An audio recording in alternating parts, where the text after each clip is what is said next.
Hello, everyone. Welcome back to another episode of the Life by Design podcast. On this week's episode, I welcome back Jaguar Heart. Jaguar is a therapist and coach who supports individuals in healing from trauma and developing a deeper understanding of themselves. With a background in psychology and extensive experience working with clients, he brings a depth and clarity to the purpose of personal growth. His work is especially focused on restoring healthy masculinity and helping others step into their full potential.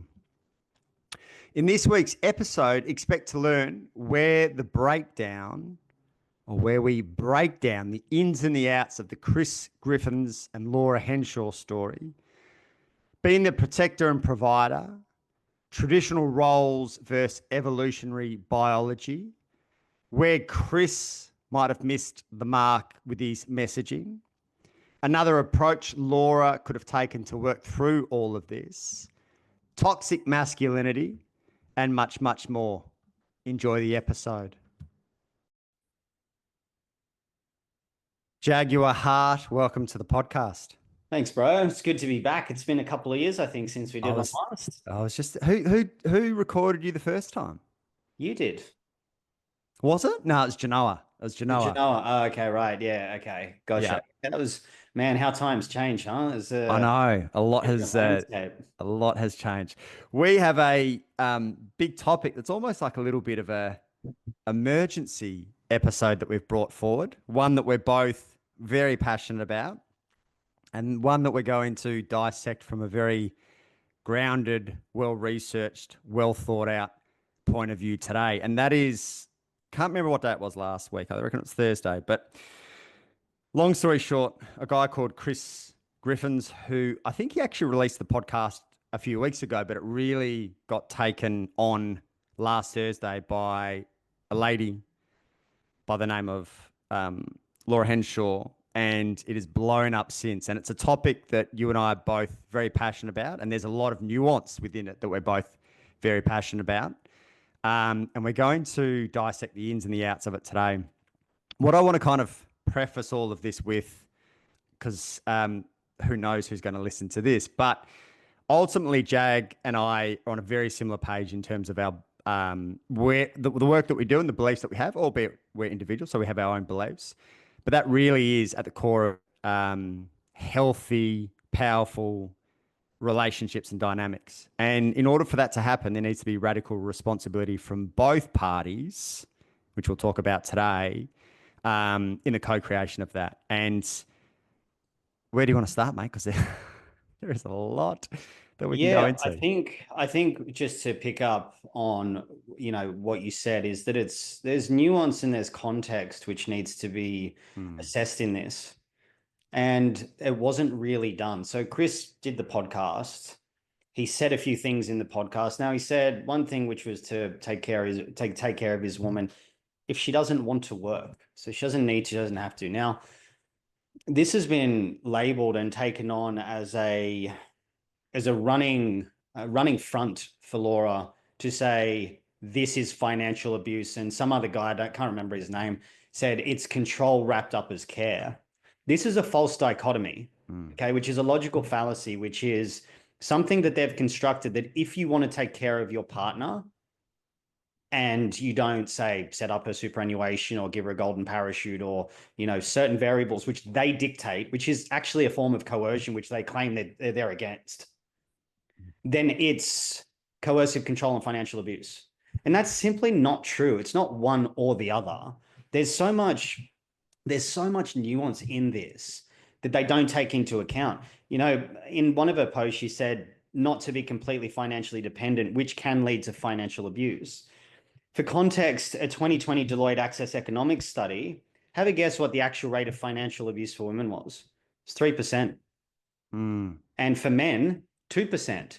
So the variable's not that great, but she's making it about only women being financially abused.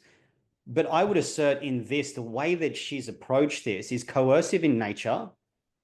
And then it's also a way to force a man into a financial commitment that he may not be able to provide. And if he doesn't, then it's coercive control and financial abuse, when actually that is a form of coercion that she's partaking in. Now, it's very one-sided in the way that this is done. I don't know Laura personally. I'd never even heard of her until this whole thing blew up. But there's this sensationalistic approach that she takes, especially in the breakdown of her podcast with Chris.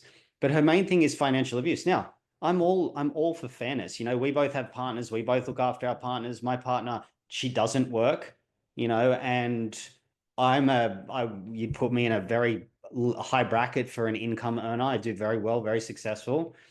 And I give her a good life. I give her money every week. We worked it out the other day that if she were to come in 50-50 with this lifestyle, to want to live the lifestyle that I provide for her, she would need to be on the equivalent of around $250,000 a year salary to do that. Now, some other women are saying to me, a man is not a financial plan. But then in the same, and Laura posts this because it was her mum had it on the fridge or something like that, which we can see where she gets her ideology from, right? So it's set up in, for her whole life to be convinced that men are probably somewhat of the enemy in some space or some way, and to look after yourself, which is fine. If you want to do that, I have no problem with that. It's absolutely fine. I support that. If women want to go and do that, if they want to go and work, if they want to be independent, I have absolutely no issue with that. But they demonize women that don't want that. You can't have one without the other.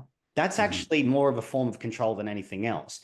To poison the well, and I'll get into this as well, because in the breakdown of the podcast that she did with Chris, she uses a very intelligent tactic called poisoning the well, where she starts to emotionally condition and prime her audience through emotionalism and emotional prediction to get them to be influenced by her opinion of what he was saying.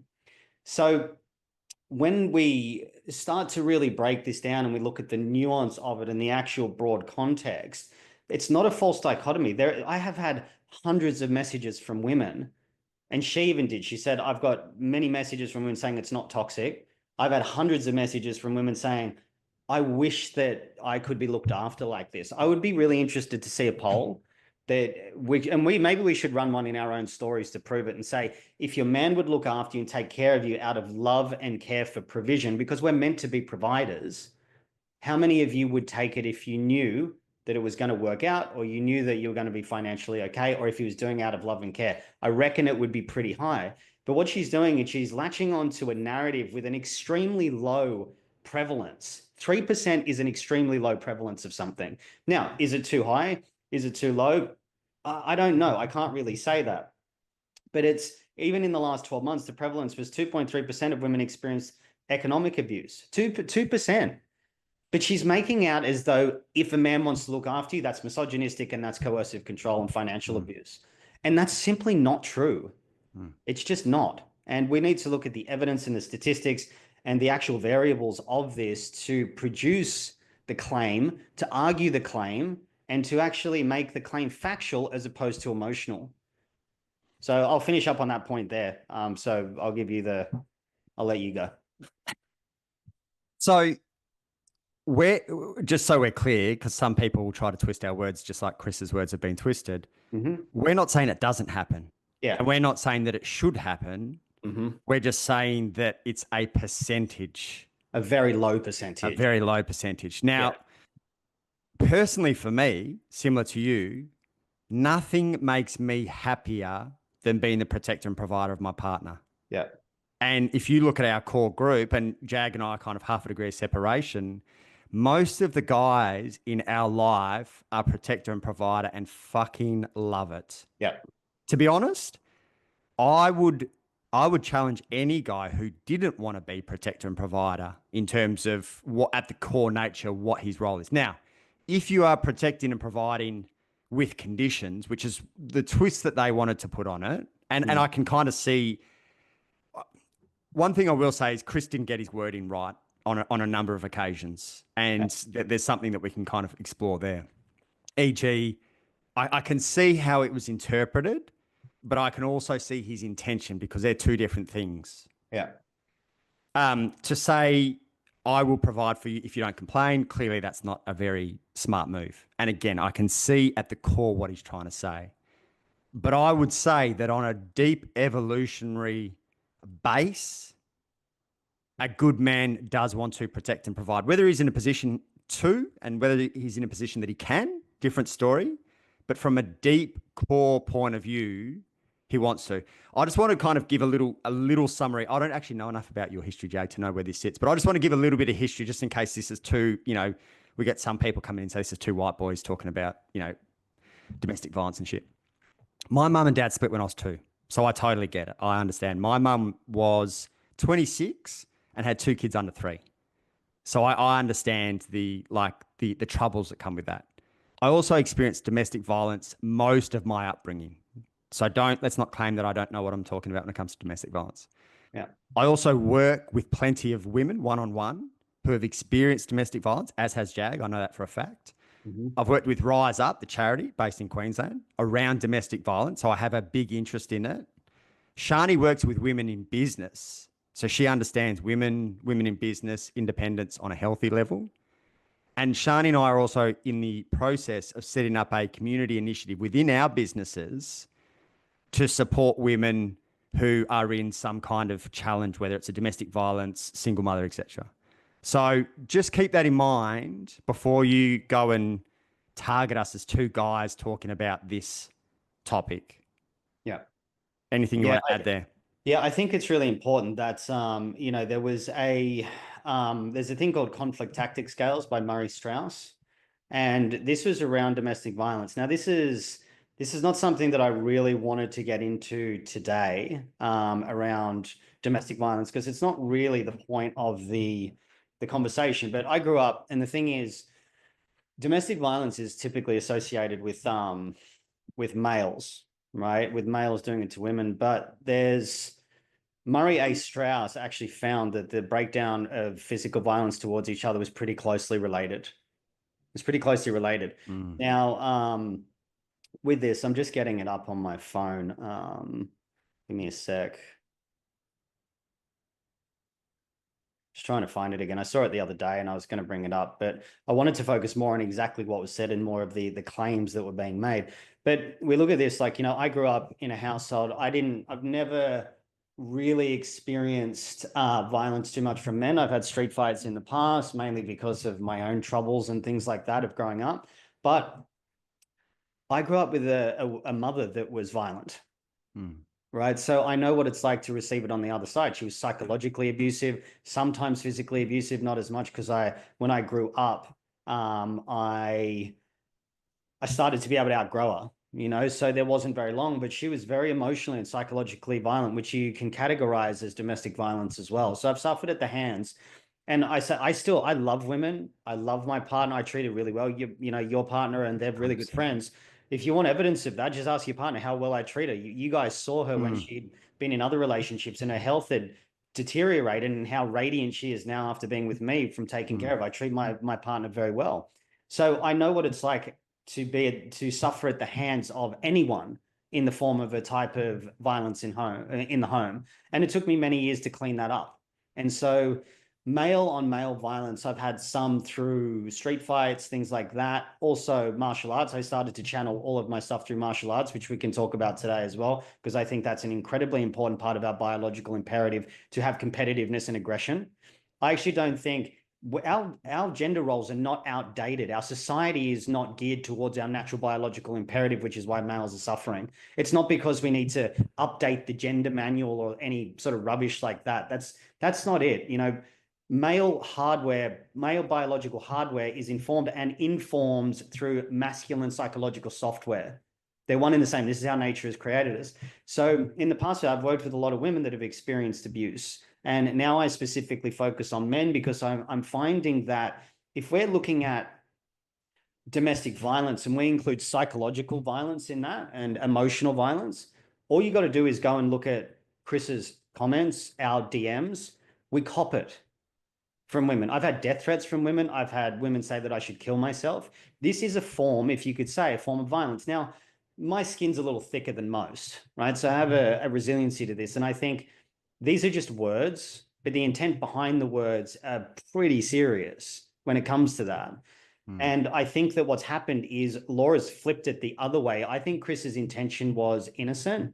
Some of the things that he said could have been worded a little better, but I think it was just an off-the-cuff remark. saying the Barbie doll thing and plaiting the hair and the postcards things. Mm. Yeah, that was pretty condescending, but I think his intention was more around bringing into light the nature of it being okay, no matter what they do.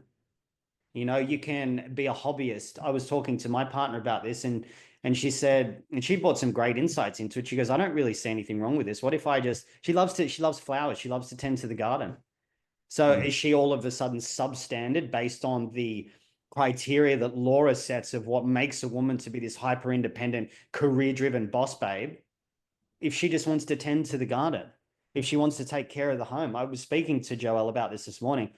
She loves to take care of the home. She loves it. She loves to cook. She wants to be a mum. We're in preconception care at the moment. She loves this. This is all she wants to do. But somehow women like Laura will make these women, and she'll go, no judgment, but just be informed and use this sort of crafty language to position herself in a space of superiority. C.S. Lewis said it the best. All roles on the planet exist to support the one most important role, or the one most true role, which is the homemaker, meaning the mother. Just to jump in there, and I've had the same conversation, you use the word just. And what's really interesting, I'm sure you experience this in your world, the amount of women, mums, who I work with or have worked with, who feel guilt and shame for quote unquote just being a mother, as if it's not the most fucking important role on planet Earth. And that I listened to Laura's, and I've written down a lot of good points that she's made. I'm not at least against a lot of good points that she's made, and a lot of good questions around financials, superannuation, bank accounts, etc., which we'll talk about in a sec. Sure. But there's the most minute part of her message of like, oh, if you want to be a mother, cool. Now, anyway, back to which I have a shitload of mums who feel guilty. Like when someone asks you what you do, and there's a level of guilt or shame or embarrassment or judgment of like, oh, I'm a mother. Hang on a second. It's the fucking most important role on planet Earth. Not only that, if you go back to Diary of the CEO, I've got it down here somewhere. There was an episode in March I'm just trying to find her name, and I might get you to jump in for a second. It'll come back to me. Around attachment theory. Yeah, I saw that go viral. Yeah. I can't remember who it was, but yeah. Here it is. Erica Kamiza, I think is how you pronounce her name, on March 3rd. So if you think just being a mum isn't that important, then go back and listen to that episode with Erica Kamiza, I think it is, March 3rd, Diary of the CEO. And with all due respect, how irresponsible it is to outsource your parenting. And I know I'm very mindful that a lot of people are in a position that is very challenging, where they have to go back to work or whatever it is. But maybe there's a level of consideration if you want to outsource your role as a parent, the most important role on planet Earth, then I would get you to go back and listen to that. And that might be triggering, but at least it's grounded in facts, research, which a lot of this conversation wasn't. Correct. Yeah, I agree with you. I think that the mother is the most important role. This is when Joelle moved in with me in December. I said, quit your job and I'll replace your salary if you want that. I mean, it's even ridiculous that I've got to say, if you want that, and make sure every single word is prefaced, because the mob is going to try to attach every tiny little slip up, instead of actually having an adult, reasonable, conjectured debate where you go, can you explain your claim to me? I really want to get to the truth of this. Can you help me to understand you better? There was none of that. It was just all just like projection. There was gaslighting involved, and we'll get to that soon. But the mother is the most important role. And so when Joelle moved in with me in December, I explained this in my stories on Instagram, but for those that didn't see that, her menstrual cycle was at 75 days. She was working a job that she was pushed really hard, where she was micromanaged, where it was pretty tyrannical, actually. She asked me not to share the details, so I won't. But I said to her, I go, quit and I'll replace your salary for you till you figure out what you want to do. You can do anything you want. And I said, with me, you can work if you want to, you just don't have to. And from then till now, her cycle's down in the healthy range of 35 days. This is the first cycle that she's experienced, which isn't painful. It was extremely painful before that. She's thriving. She's healthy. She's radiant. Her friends say to her almost every time they see her, you look so radiant. You look so healthy. What's been going on? And she's like, I'm taken care of. Now, I think why, and I agree with you, Laura made a lot of good points. She's a really smart woman. And I'm sure if I sat down with her, not in this social format that everyone could see, she's probably a very inspiring individual. I think, I don't know her well, I don't know her career, but I'm sure she'd be a very inspiring individual and we'd probably get on really well. It's just disappointing that these public platforms, they take one small thing through this reductionist lens and then just blast it. And we're only going on the information that is provided to us. But we've been looking at this. I've spoken with Chris. I've been looking at the stories and the vitriol that have been directed towards him simply because he wants to have a traditional relationship. Traditional roles aren't outdated. One of the things they say is, it's regressive to go back to the 1950s. 1950s, if we just set aside women's roles, which we can't on the whole, but we're in a society now where women have equal rights and all that. But regressing back to the 1950s, when it was the most economically stable, mentally healthy society that we've ever had, the 50s and 60s were the healthiest decades of our time. You could buy a house for 2 to 3 times salary. Now it's up to 15 times. We're fatter, sicker, unhealthy, more victimized, and more fragile than ever. That it gets to the point where, and with respect to Laura, what she said that Chris said was quote unquote fucking terrifying. Now, you know me, I'm not an overly emotional guy, but what's terrifying to me is that that's terrifying. That's not terrifying. To me, that's fragility. If that's that terrifying to you, and I saw an article in the Financial Review, I think it was, that said, CEO terrified over male power plays. Talk about sensationalist headlines. All he did was say that he just wants to look after his woman and she doesn't have to work. When did this become terrifying? This is, in my opinion, in that podcast where she says that, that's called poisoning the well. She primes the audience to expect. Can you explain poisoning the well, just for those that haven't heard that term? Yeah, it's a rhetorical fallacy that someone will use. So imagine if, like, a real example is, imagine if we preface this. So we prefaced our podcast by saying, look, we want to attack the claim, not the character, and we're going to do our best to do that. Sometimes personal biases can come into it. But what we want to look at is what's been said, how it was said, and the claims that these people are making overall based on statistics and facts. Now, imagine if I said, so, all right, Blake, what we're going to discuss is some of the most terrifying things that you're ever going to hear. And it is so heavy. And if you can't listen and you have to check out, I would fully understand that. That's poisoning the well. So before we even present the claim, we already prime the audience to be influenced by the person who the crowd is listening to will be an influence to them. So if she goes, it's misogyny, everyone goes, yep, that's misogyny. So then her mob jumps onto it, which is groupthink and hive mind, which shows an absence of an ability to critically think. And this is where it gets disappointing. I know I've gone off the track a little bit here, but I think it all wraps up into this inability to have an adult type discussion where we can have differences of opinion. We're both in traditional relationships. We're both in the idea that provision and protection is the way. My life is thriving. I love my life. It's because I adopt traditional masculinity. Now, traditional masculinity, people say, these outdated gender roles. And like we were saying before, outdated by who? Who gets to outdate nature? If we start to look at that, the people that try to outdate nature are the ones that are not in harmony with nature. Because nature has one biological imperative. I'm going to wrap up here because I'm going in all different places, but nature has one imperative: to continue. Propagation of the species. If you don't want to have family and children, you're antithetical to nature. And I find that probably one of the more bigger concernings around it with the mother role is, you're just a mother. But this is typically said usually by women that are like that are the boss babe independent types.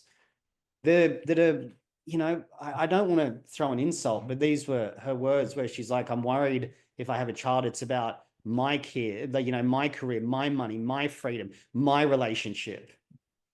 That's just solipsistic selfishness. You've got a child now and it's, I don't have one, but I'm moving into that phase. I am in that phase. We're actively in it.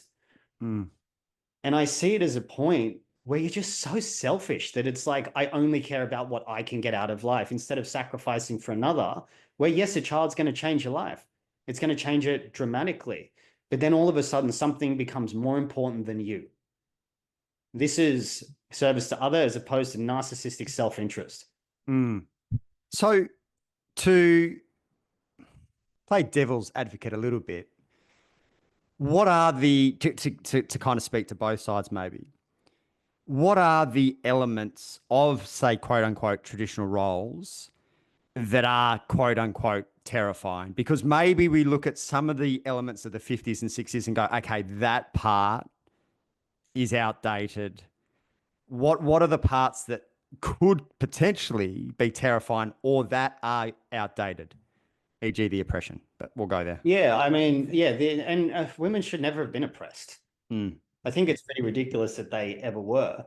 But I think, being trapped in a situation of domestic violence where you can't get out, but I don't think that's symptomatic of traditional roles because it still happens now. So I don't think I kind of think we have to break apart. I'm just looking at some notes here because I was looking at this. I mean, I look at this a fair bit around biological imperative of protector provider roles and traditional roles. And as I mentioned, that it's not that these are outdated biologically, it's that society has created an environment where we don't thrive as males in this environment. So I think what's terrifying is not so much about the traditional gender roles. Like, women should be able to work if that's what you want to do. And again, I really want to reinforce my point here. I have no issue with women working, being independent. If that's your choice, go do it. It's not what I believe is the highest choice from an evolutionary perspective for us as men and women, because continuity and propagation of the species is in children. But I think with some of the old traditional gender roles, there was a lot of undermining of women back then, which I don't believe should happen anymore. And now that doesn't mean that, and we would get called misogynists because we simply disagree with women. And so I think it's kind of gone the other way. Women were undermined back then, but so there was the oppression of women and now there's the suppression of men. So it hasn't gone anywhere. The argument there's actually been no evolution. It's just switched to the other side. So I think that's it. An inability for a woman to have the freedom of financial sovereignty to work and create her own thing. I think go and do that. If my partner wants to go and do that, I'm like, fully go do it. Go do whatever you want. She gets enough money from me. She's starting to volunteer for the Girl Guide. She's applied for that, and to help young girls in the Wesley Mission that have been through similar things that she has. We've both been victims of domestic violence by the opposing sex parents. My mother to me, her father to her. But we both still are advocates for healthy relationships and traditional roles, because we look at this and we automatically think, the 1950s is regressive. Yeah, if we were to take away women's rights, it would be. From a social perspective and an ideological perspective, not from a biological imperative where the family was the cornerstone of society. One of the things that you said there, which I have on my notes to go through, which I'm glad you brought up, and that's not my place to say because you said it, but Joelle's, and whether I should use their name or not, we'll work it out. Right, I did anyway, yeah. Her upbringing gives her every reason to hate on men. Yeah. Big time. And she's chosen not to. She's chosen not to. She is hands down the best woman I've ever met. She's like, this is how beautiful she is and how amazing she is. She gets enough money from me that she could do whatever she wants. She could be going day sparring and like massages and pampering and all that. She's choosing. She does courses which I pay for her in childcare, constantly studying. She's got a super high level of awareness. She's very soft, very feminine. She's just, I feel so like grateful to have met a woman like this, given the way I was brought up. And you know what she does? She chooses to apply to go and volunteer for free to help girls. Talk about what a representation of a beautiful, mature woman, to go and help women that have been through what she's been through. I would probably posit, and I would like to know, I don't know, Laura, has she been victim of financial abuse or any of this stuff? Do you know that? I don't know. Well, this is where I wanted to go. I don't know the answer, but what's worth considering is if it's hysterical, it's historical. Generally, and this is generally speaking. And this isn't to take away from emotions. This is to take away from the stuff that we potentially have to work through and how is that being projected out into the world. Yeah. Now, my guess, whether it's her mum, whether it's her dad, my guess is that there's some history. And the upside of that is that you can turn that pain, whatever that might have looked like, and we actually don't know her story, into something really powerful, of which she has. Credit to her. Yeah. She's created an excellent movement for women. I think just women. I don't know enough about her movement. So that is the upside. And that is like credit to her. That's extremely inspiring. And you also need to be mindful of the parts that you haven't healed. And that's why I brought up Joelle, because I know enough about Joelle's history to know that she has good reason to hate on men, to buy into some toxic masculinity narrative, of which we'll talk about one's ability to critically think, because if you critically think your way through that, you realize it's a stupid thing. And just like Shani got fucked over by 1,001 dudes, and she could have chosen a certain narrative or a certain projection or a certain attitude towards men, and she hasn't. And you know Shani well enough now. Between I said to Shani the day after my birthday, Joelle's message was one of the most beautiful messages I got on my birthday. Your partner. And again, at some stage, and this isn't to take away from people that are victims and everything that you've been through, at some stage, you need to heal. Yeah. And again, if we look at all the women, you're at my birthday, if we look at the women there, all fucking powerful, epic women who love blokes. And I can tell you, and it's not my place to talk in detail, a lot of them have experienced gnarly shit. Yeah. And just like we all have stuff that we need to heal. This isn't to push any responsibility away.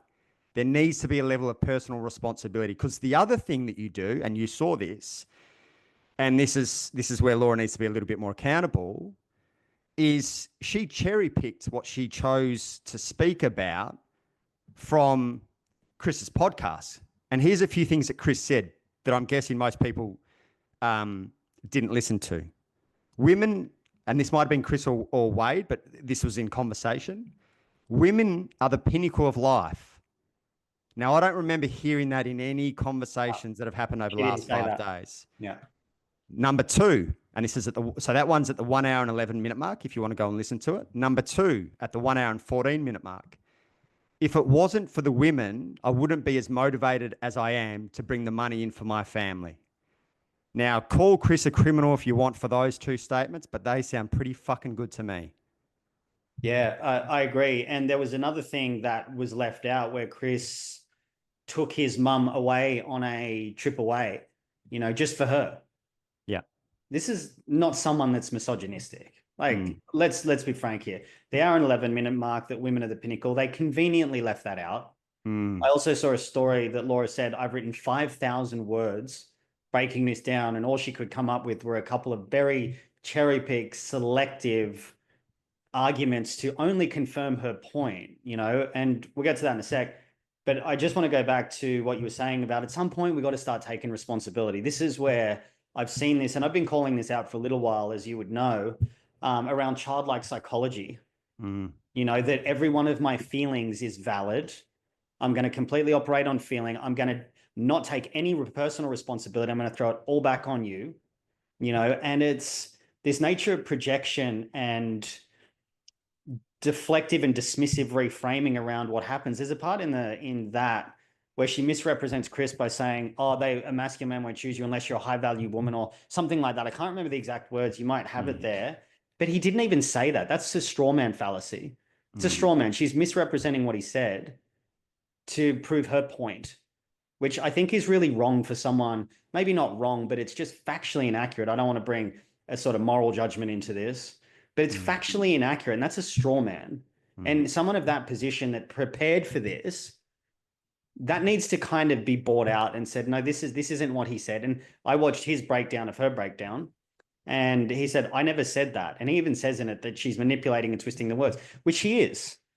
She absolutely is. And to go back even a little further with that, Joelle, my partner, experienced severe abuse. And she went into therapy very young to fix it, tried to find a way through by being a career woman and being a boss babe, you know, and doing that for a couple of years. And it wrecked her health. It didn't work for her. It didn't work for her biology. And the thing that's healed her the most is a traditional, balanced, gender stereotypical relationship where I'm the protector and the provider. She's the nurturer and the nourisher. That works. And that's healed her the most. And I think this is complete personal opinion. I have no evidence for this. So I'm gonna preface it with that I think what Chris said about being a protector and a provider and looking after his woman, and you get a man, he's got status, you know, he's young, he's driven, he's ambitious, he's got money. He would be probably a man that women would want to be with. And when a man like that, and like myself and like you say, we'll take care of the women, it kind of renders that career path or that journey in life as though there's a better way.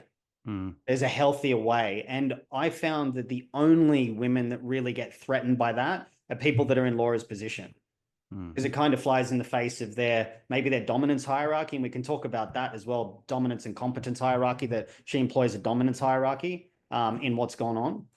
And you see that it gets threatened very easily. They get very threatened very easily, whereas people in a position that are comfortable with who they are, they're not easy to threaten because they're comfortable where they're at. You know, and I think that that's an important point to look at in the nature of taking responsibility. Like you said, at some point, you've got to go, well, you know what? This might not have been my fault, but it's mine to clean up because I'm not going to pass this on to my kids or spill this out onto everyone around me. And I think that's really important. And just to go back, like you said, from what I've seen, Laura's created an amazing business. And if she's married and she wants to go on that path, I fully support that. I'm not saying that's wrong. I'm not saying it's bad. That's your choice. You can live your life however you want. But if you're telling me and you and guys like Chris that how we're living is inherently toxic, the only one toxic is her. Because that's not, and that's, you can't sit there and say that I'm superior, I know best, and this is the only way. And if you don't do it this way, then you're toxic. That's a false dichotomy. And that's not something I stand for. Well, the other thing to neutralize this conversation is Shani does have her own business and Shani is quite independent. Yeah. And so while you and Joelle are probably a bit more traditional than us, I also have the insight into someone who does want a career. And now we have a 4-week, I wish it was 4 months sometimes, but a 4-week-old in navigating that. So I'm in a very similar position to Laura, where, as far as I'm aware, Dalton, her partner, works, and we both actually really enjoy our careers. So I'm not even really coming from the traditional lens in the same way that you are, but I am coming from a much healthier, not man-hating energy, of which that is, if you go and read the comments, that's the general consensus of this. So keep that in mind. The other thing that you spoke of before that I wanted to speak to, and we can kind of tie these in together, is people's ability to critically think. And when you use the term toxic masculinity, and there's a number of others that have played out over the last 5 years, toxic masculinity, pronouns, the jab, trust the research, misinformation, men in sport, climate crisis. Yeah. When you don't critically think something through and you just wear it because it's become a social norm, then your argument starts to weaken. Yeah. And anyone who uses the word toxic masculinity hasn't taken on the ability to critically think that through, because it doesn't take much critical thinking to break down that and go, oh, that isn't actually correct. Can you talk to, one, if you're open, critical thinking, and two, your beliefs on toxic masculinity? Because I enjoy both of them. Yeah, I mean, it's kind of like now, if everything's misogyny, then nothing is. If everything's toxic masculinity, then nothing is. And it's just, you missed out one, which is my ex is a narcissist. Yeah. You know, which that was every ex is a narcissist. Yeah. You know, I've been in a relationship with someone with narcissistic personality disorder, and you hear it's mainly women. I don't usually hear many men talk about it, because when we talk about any sort of threat, violence, we're ridiculed, dismissed, invalidated, denied, and labeled with the term toxic masculinity simply for disagreeing with women. You know, we get ridiculed, man. I get ridiculed online the minute I take a stand against what someone might say in a comment, you know, what someone might present as toxic masculinity. I had one, and I remember she messaged me, and I said, if you're a man, you shouldn't date until you've made something of yourself. You shouldn't want to marry, like, go make something yourself. That doesn't mean you need to be like, you know, Andrew Tate and Bugattis and all this. I don't agree with what Tate says. I don't like what he says a lot of the time. I think he's actually part of the psyop in the erasure of masculinity. I think he's been created and purposely put there to really stir up the symptomatic angle of toxic masculinity, of which I don't use the term toxic masculinity, but if you want to look at someone that is a very unhealthy, sort of immature adolescent version of it, it's him. So then he becomes the representation for it. So then all women just go, oh, he's like that. You know, I've been called that by people. I'm like, well, I'm sorry, but this is how uneducated and how your ability to critically think is dumbed down to the lowest level, because you can't even look at my work and find a difference between it, because I'm nothing like him. Just because I stand for men in traditional masculinity doesn't mean I'm the same as him. I don't associate with him. I don't like him. He's not a good representation of men. He's a terrible representation of men. So I think that relating to that, when this woman messaged me and I said that, and she goes, I can't remember the nature, but it was about a year ago, I think now. And she said the only way a man can be successful if he's embodied through his woman. And I went, excuse me? Like, I said, look, you can define success however you want, but I know a lot of very high net worth successful people, men. None of us sit around talking about how we're going to be more successful by being embodied through our women. I just went, I don't know what the fuck you're talking about. Sorry, I don't know what you're talking about. I don't And understand. then she started to throw the toxic masculinity, misogyny terms at me, you know, and it's just, this is when you can't attack the claim, you attack the character. You know, and this is where I see this term just being thrown out. Adolescence on Netflix was a really good example of this, where in that show, people messaged me saying, what do you think of the documentary Adolescence? I said, firstly, it's not a documentary, it's a drama. That's the first thing on it. Secondly, they talk about incels. All you got to do is go into my comments. Women are ruthless, man. Women are absolutely ruthless. And we can talk about, even on this cast, that what I've experienced with what Joelle copped for being with me, not because of what I represent, because of jealousy from women, which was very real. Women are worse to women than men ever are. Way worse. But that's not something that society wants to talk about. It's pushing this woman wonderful syndrome, which women can do no wrong. They're sugar and spice and all things nice. And they're simply not. All you got to do is look at comments and how they treat men. It's disgusting. But on the other side of it, it shows that they probably haven't had healthy role modeling by true masculinity. So true masculinity would scare them. And so the only way that they can counter that is by saying that which they don't understand must be inherently toxic. And it's simply not. In fact, the masculinity, or not real masculinity anyway, that they would know is probably the version of it that they try to describe, which they then project onto healthy masculinity. You know, they try to say that vulnerability is strength. You know, constant emotional processing is the way to healthy masculinity. It's not. Vulnerability is not a strength. And I get pushed back on this. You'll see this start to come out more and more. I've kind of called a couple of the narratives of where they're going to go. We're going to start returning to traditional gender roles, because women are finding out the con of ending up alone in their 40s, you know, mid 40s. And they speak to me and they're like, how do I find a man that has similar attributes to you? This happens. People message my partner asking how they can find a man like me, because I'm traditional protector provider. They're in their 40s, they're single, they haven't been married, and that loneliness and that fear starts to hit. Now, this is not something that women like Laura in that position talk about, but it's very real, you know. But again, if that's what you want for your life and you want to be alone and single, that's fine. But I think my opinion of that, and I think nature, that goes against biological imperative, which women are meant to be mothers. That's what their biology is built for. The psychology might go the other way of that. But the inability to critically think and weigh up all options and go, okay, Laura has some great points. She does. I support her as a woman running her career and being successful. She's probably a multimillionaire. She's married, so she's in a long-term relationship. She's done really well. And that's fantastic. She's inspiring. And I think that her inability to critically think about what Chris said, what she should have done instead of made it public before she did, which is this is dominance hierarchy. I'm about to go into this.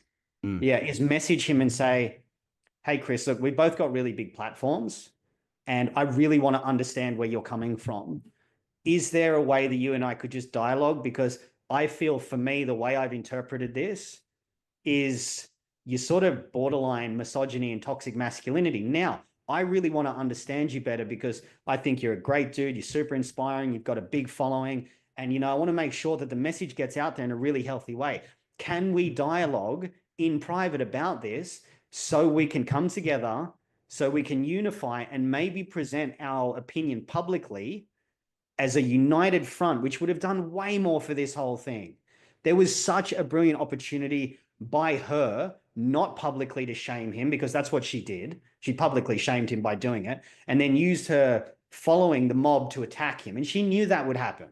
Someone of that intelligence knows that that's going to happen. Now, I don't have evidence that she knows. The only evidence I have is that's what she did. So her behavior indicates that. Now, I don't know if a conversation like that took place behind it. I doubt it. But that's what should have happened.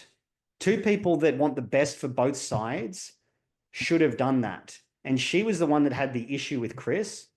She should have approached Chris and taken this approach rather than shame him publicly, send the mob after him, use, logical fallacies, straw man arguments, hazy generalizations, all of these things that she projected onto him as though he's now misogynistic, which caught wildfire in the newspapers. She's standing there proud in the AFR and all the leftist publications or the left-leaning publications, because I think Australia is a more left-leaning country now, and so she's been lifted up and celebrated, which is kind of going to satisfy her if she's got a sense of grandiosity, because she seems very proud of what she's done. Well, there's been no element to go, I want to understand you better. And then Chris could only respond in that way, which I actually think his response was pretty good in the comment that he made. And then she went on about it again, instead of going, hey, look, we've got a huge following together. Why don't we sit down and see how we can come together to present an image of unity? Because you're on one side, I'm on the other. We're both young. We're both got a really strong public position. Let's do this for both of us. Instead, she just wanted to destroy and erase him, which is what I saw in her were elements of the devouring mother, which is to erase and destroy any sort of potential of her enemy, especially if it's male. And we can get into that a little later. So I had this down to speak to as well, because at the 36-minute mark and 44 seconds of her podcast, she said, and this is her word for word, please don't go and send any hate towards Chris about his character. We don't want to have a pile on anymore. Now, Laura, I don't think anyone could honestly believe those words when you were very public 48 hours before. Then this literally just speaks to Jag's point. My thought, and it sounds like Jag and I are on the same page. If we really wanted to have a proper conversation about something, I don't imagine that the approach would be publicly and then come out somewhere between 2 and 3 days later.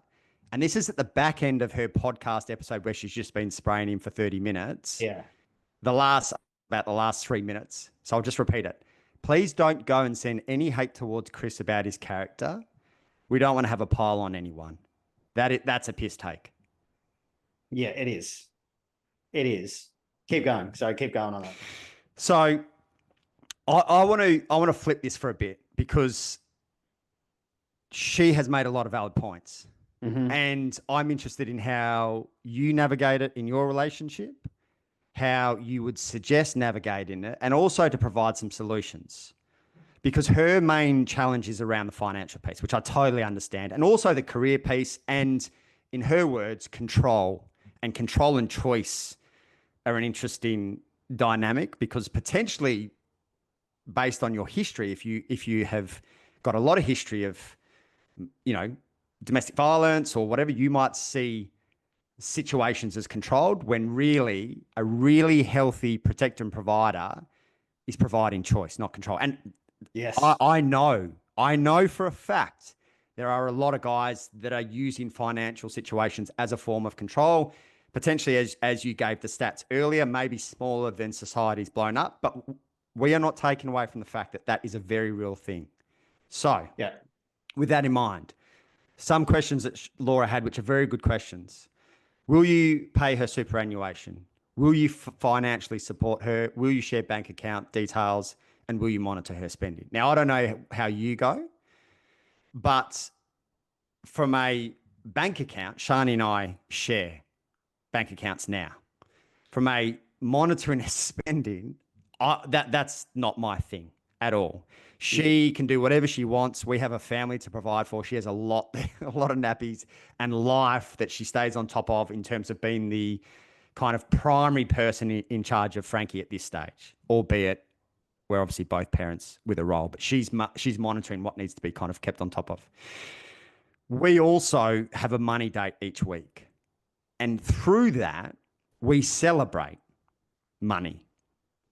When we were both working, we'd celebrate collectively. How well did we go collectively as a month? Now that I'm working individually, because she's primary caretaker of Frankie, we celebrate where I'm at.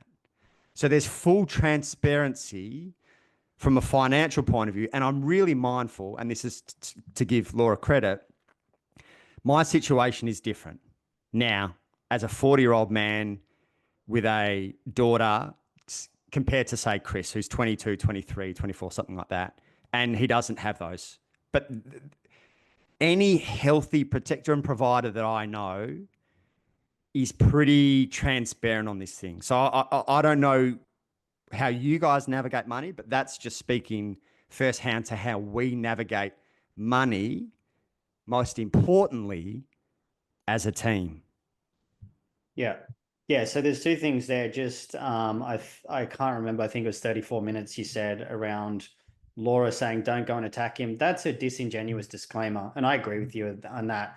It also, I think she mentioned some parts of it in some of her stories. I can't remember now, so I apologize for not that. But it's like, don't go attack them. It's plausible deniability. It's like, well, I told you guys not to do it after I publicly, smashed this guy for saying something, instead of trying to sit down. I'm a really big thing of trying to reach understanding with someone and sitting down and do it off camera.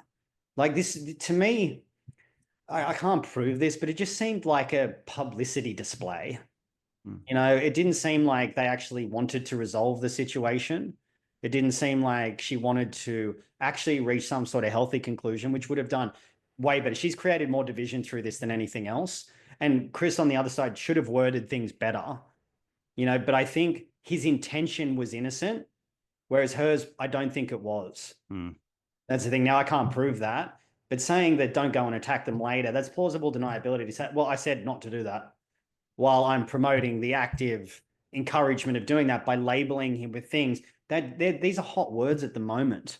They're misogyny, toxic masculinity, and there's a real attempt at erasure on masculinity, and there's a war on masculinity as well. There is, and this is a perfect example of how it plays out. You're automatically labeled as misogynistic, dangerous, toxic, woman hating, all this sort of stuff. Why? Because you want to provide for her. Because all he really said in all of that underneath it was, and now he said the other things too, which is like, I want to come home and I need you to be peaceful and calm. You know what my partner said to that? Who the fuck doesn't want a peaceful home? Yeah. Like who doesn't? Now I'll play devil's advocate on this for Laura's sake, because every single bloke does want that. 100%. Now, here's the thing, and this is, I'm happy to take responsibility for this one from a Laura side of things. You, as the man, need to show up in a certain way to create that. And this is where I was going to get to that. Yeah, and this is where the messaging got a bit murky, because you could, depending the lens in which you see the situation, you could interpret him saying, I'm going to be the breadwinner, I'm the protector provider, and here are the conditions. You could definitely do that. Now, you and I both think that it was well-intended and poorly worded. And to be honest, the majority of the people in my DMs are of the same school of thought of you and I. Meant well, delivered poorly. We have no doubt. There's no doubt in that. Now, as a man, if you want peace, harmony in your home, there's a certain level there's a certain way in which you need to show up to do that. You don't get to control peace and harmony through financial status, etc. I agree. So that's where it got really messy. And you work with men, I work with men. We both know there's a lot of men who aren't showing up beyond their role as a protector and provider. And they think, I've been a provider, my role is done. That's not how you create peace and harmony in a house, brother. You're kidding yourself if you think that's going to provide peace and harmony. You go. I agree. And I'm on Laura's side with that. For sure about saying that. Like, you don't get to say, oh, because I'm out chasing my dreams and paying the bills, you need to show up like this. And so this is where the definition of protection and provision, where I mentioned yesterday in my stories as well around provision, I don't just financially provide for her. I provide psychological safety. I provide emotional availability. That's not me dumping on her emotionally all the time. I'll give you a good example. We were out the other day, and I was speaking at a retreat to women only, which this had all just fired up, and they'd seen stuff online. They were just all in support of what I was saying about it. Where I'm like, let's just bring some unity to this. Let's try to bring unity. And the only way we bring unity is by full self-responsibility from both sides. So it probably sounds like I'm more against Laura. I'm not. I'm for the truth of the situation. So to speak to your point, which is a really good point, just providing money by going out and working where the bare minimum is met, that's not what I talk about with protection and provision. Provision is emotional safety within reason.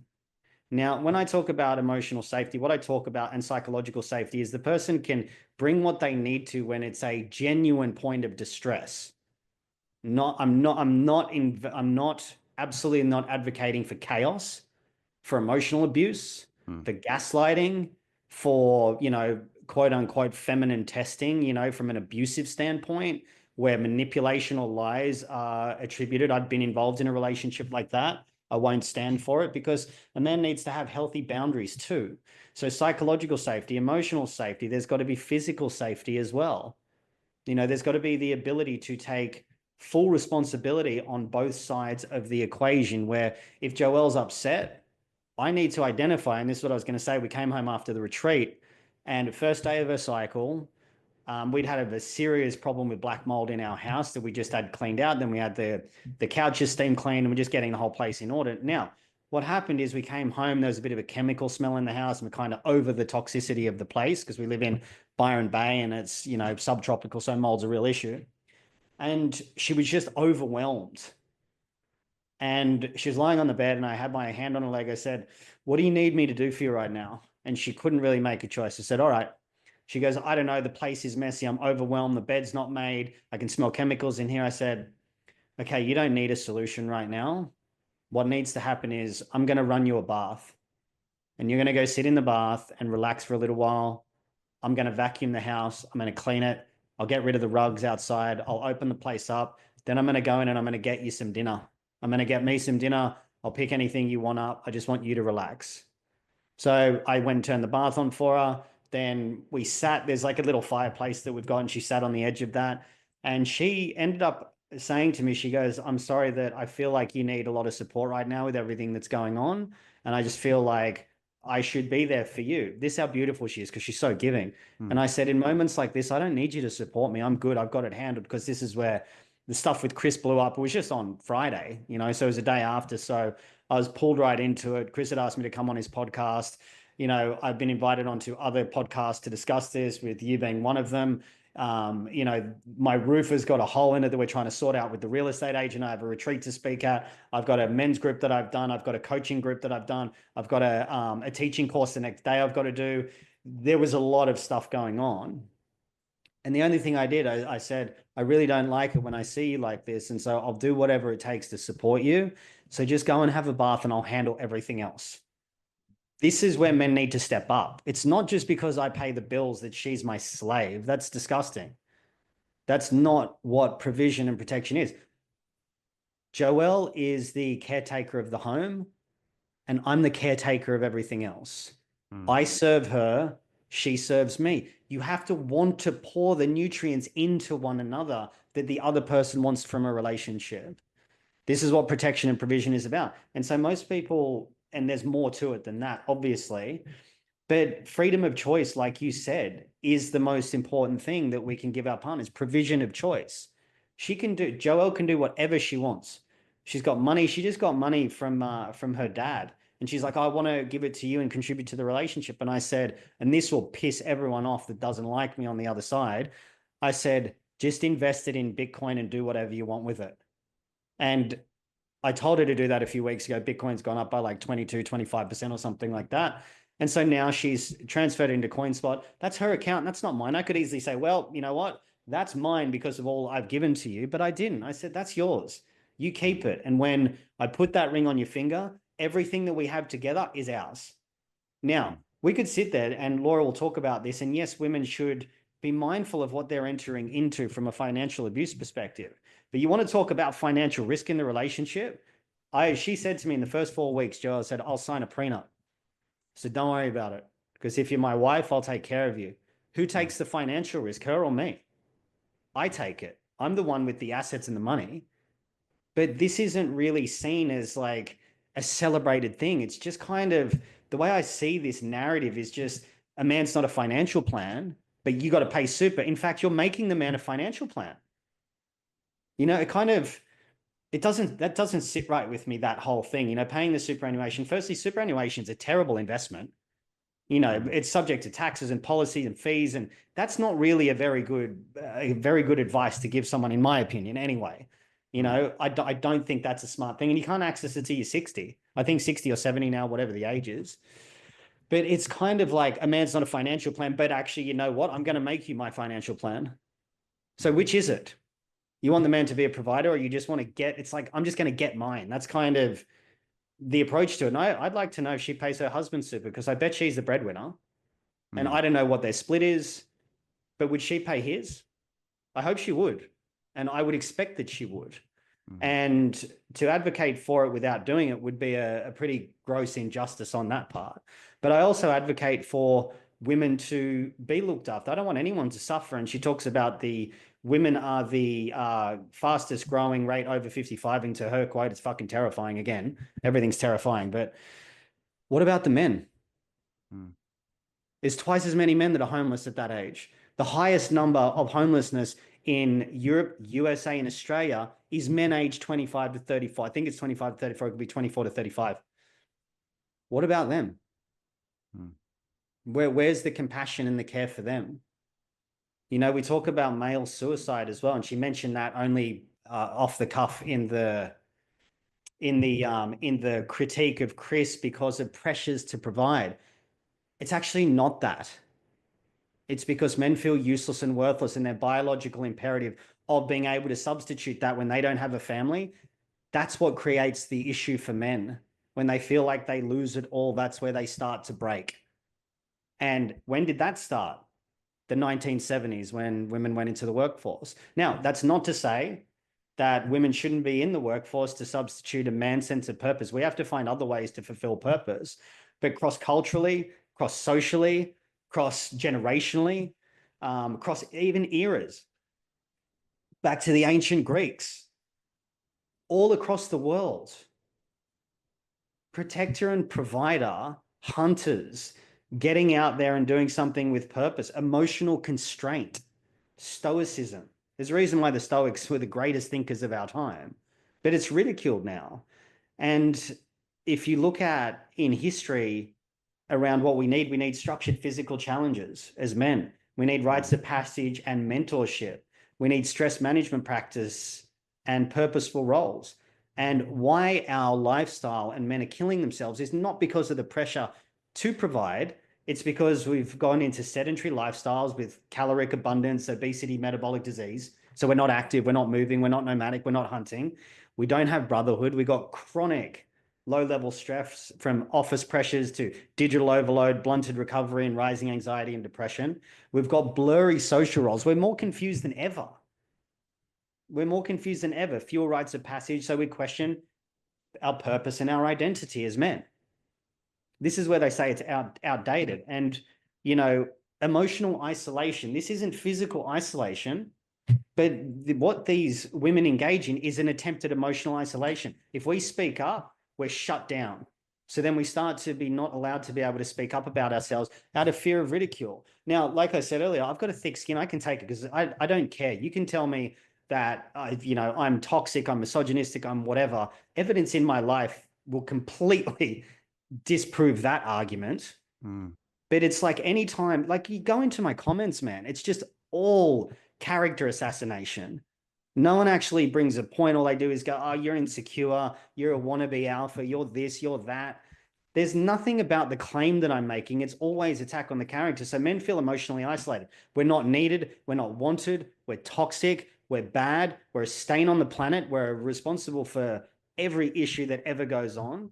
And this mismatch helps explain why men are suffering so badly at the moment. But she doesn't give a shit about that. It's just women get yours. That's it. Now, women have been oppressed before, which that should never have happened. I'm not responsible for that. So why are we being made responsible for something we're no longer a part of? I had a woman message me just to wrap this up, talking about the witch burning or something like that. And I said, when are you going to get over it? You weren't even alive when that happened. Are you going to hold a 5-year-old German boy responsible for what Hitler did? Or a 20-year-old German man for what Hitler did? No. At some point, like you said, to come back, which is really important, when are you just going to start healing? When do you want to just stay in your pain and your victimization for the rest of your life? Victimhood has become celebrated in our society, and traditional masculinity honors the wounding but takes responsibility. And that triggers people, because when you take responsibility, it shows they need to take responsibility for themselves too. Fuck, we've got a lot of similar points, and we did not compare notes. But I also had down here, like, at what stage do we stop being punished for a patriarchal hierarchy in a system that came well before us, that we didn't bring upon or implement? Do you know what I mean? Like, yeah. And also, to what for me is a really important piece in all of this, and we probably haven't even spoken directly to this. Feminine empowerment, real feminine empowerment, doesn't have to come at the demise of the masculine. Just in the same way, real masculine empowerment, I don't know, strength, doesn't have to come, and we're not doubting that in the past it has. But whether it's Laura or any of these other extremely powerful women, like, how good a position would you be if it didn't have to come at the expense or the demise or the minimization of the opposite sex? And it works both ways. There's plenty of blokes who really need to get a grip and deal with their mummy wounds or whatever, because their power comes at the demise of women. But to our point, in our world, you met a few new at my birthday. The Lilies, your partner, Shani, Joelle, Gracie, who you met, like, all super powerful women. Amazing women. Fucking unbelievable. And you will not find a speck of them talking about toxic masculinity or emasculating of their partners, etc. No. They're examples of women. Yeah. Fuck, where else do we go? So I want to bring up what you're talking about, the mummy wounds. I actually found that, tearing the other side down to elevate yourself, that doesn't get anywhere. Nietzsche, I think Nietzsche said it, where it's, in order to erase the monster, we must make sure we don't become the monster.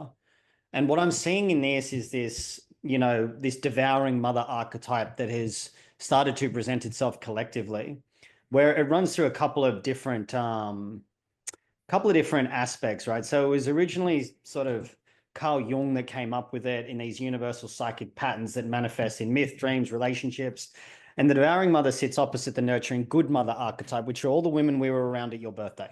They're the good mother, the beautiful mothers, the ones that have the ability for high levels of self-awareness without, I know all of those women I met, one or two new ones, not one of them would ever sit there and start rubbishing men. No. They wouldn't do it. I know they wouldn't do it. This is where I see mature feminine womanhood come in. And all of the guys there, They all want to protect and provide and do the best, and they'll honor their women. They speak highly of them. You know, I speak very highly of Joelle. I treat her very well too. You know, and these, when you get in these healthy dynamics, this is what happens.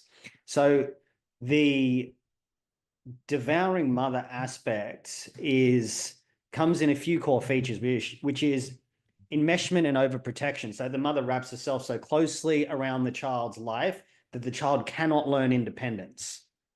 Okay. Every need is anticipated and controlled. So this is the narrative around how women are trying to make us like women. And this is very real. You got to be emotionally available, emotionally open. Not my definition of emotionally available, which is to be available for your partner, for your woman's emotions to come in. But you've got to be led by emotions. You've got to be vulnerable. You've got to be, you know, on the softer side of the stereotypical feminine traits. Harvard Business Review did a long-term study on this, and there's stereotypical masculine and feminine traits. This is not degendered or some moral relativistic approach that we can take to it. This is psychological software that has been developed and informed through biological hardware. Nature created it for a reason. So there's enmeshment and overprotection. Another part, which is, this is more where we're in, is possessiveness and control. Boundaries blur. The mother treats the child as an extension of herself, not as a separate person with their own desires. Now, what I saw in this in the lack of accountability with Laura was, oh, we're calling you in. We're going to sit down and get good little experts to sit you down like a bad little boy. She didn't say this. I'm just illustrating it. And hopefully you could learn the lesson, you know. When we know better, we do better. Now, we don't know what we don't know and all of that. There's no self-accountability for how she's presented herself in this argument. And with relative to that, it's this sort of mothering kind of condescending attitude, which, to be fair, Chris did by saying that plaiting the Barbie doll's hair and stuff like that. So there's condescension on both sides. If Chris saying that is misogynistic, she's engaging in misandry as well and undermining him as though he's too stupid to know better. He's not smart enough or allowed even to have his own viewpoint. And, you know, calling him in and sort of this, you know, false compassion, I think, that is done on her terms, that the only way that you can reach reasonable ground is if he changes and submits and rolls over, shows his belly, and then capitulates to what she says is the only way. That's coercion, that's dominance, that's tyranny. That's a devouring mother archetype that's playing out. Now, and also there's, you know, the mother treats the child as the extension of herself, not as a separate person with their own desires, but they must match the mother's. The other part about it is emotional manipulation. Guilt, shame, or withdrawal of affection may be used to enforce compliance. You know, I'll be so sad if you leave me after all I've done for you. I'm the mother. I'm calling you in. You should know better. That's guilting someone or shaming someone into changing their opinion. Instead of saying, you know, you as a man, that's a really noble thing to want to protect and provide. And in my stance, as a man that does that, I think there should be more men of that age wanting to protect and provide. I had many messages from men saying, thank you for standing up for us. You know, I get ridiculed all the time. I get my shit weaponized against me. This is exactly what happened. Chris had his own preferences weaponized against him. And again, to play not really devil's advocate, to be fair to Laura, she was right to call out some of the aspects of saying, this is a bit condescending. But to say this is so toxic and this is so terrifying, you can have your perspective and I accept that. But realistically, you know, if this is terrifying, I mean, we really need to look at where the evidence for that comes from.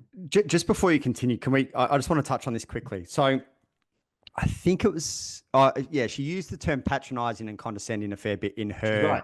Yeah. So she's right in saying that. And I would get you to have a level of discernment to understand the context of that and also someone's intention. And here's why. I will often say I'm hanging out with my girls this afternoon, being Frankie and my fiance. Now, am I a misogynist for calling my fiance girls? Yeah. So if you really listen to Chris's whole episode, he's a 23, 24-year-old male, and I don't want to downplay that. But if you, and Wade, I don't know if you listen to it, like that guy's one of the most like well-intended, beautiful souls that I've listened to as a guy. Like these guys are using knockabout Aussie language. And that's not to take away from the fact that, yes, using terms like girls can be patronizing and condescending. Yeah. as is like the Barbie call was an absolute shocker. I don't know what's going on there. Yeah. And postcards, probably not the best example. And I'm not sure what your inbox was like. My inbox, from generally speaking, very grounded, neutral people, like, I can see what he's trying to say. He's messaging fucking missed the mark a lot, but I can see what he's trying to say. And you and I went through the comments and we got ourselves into a couple of pickles.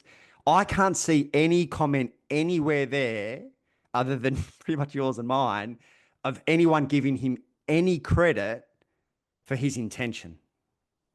Yeah. So I hope, Laura, I hope you never fucking want to be misunderstood between 100%. Your intention and what's said, because that is something that you want to consider. Big time. And this is where I go back to what I said. What should have really happened from a mature aspect is to call Chris. From what I understand, Chris did a podcast with Steph. Steph didn't really get involved in it, I don't think. I think she largely stayed out of it, which I kind of respect that more so. Yeah, I think that's a good call. I think that was a good call on her part to stay out of it. Not because she wouldn't add an immense amount of value, but I just think it's a better idea to not fan the flames when this was going that way. But there's no space for someone to be misunderstood or to seek deeper understanding. There's one of the greatest gifts you give anyone is to seek understanding. So I really want to understand you better. Can you help me to understand it? I mean, you do relationship check-ins. I do relationships with check-ins with Joelle. We actually use your framework. She use your framework, which is really good. And we sit there and, she'll say something to me and we'll just go back and forth with it in the relationship check-in until we understand it completely. This is what needs to happen this has just all become so political now. And when things become political, all it does is just create further division.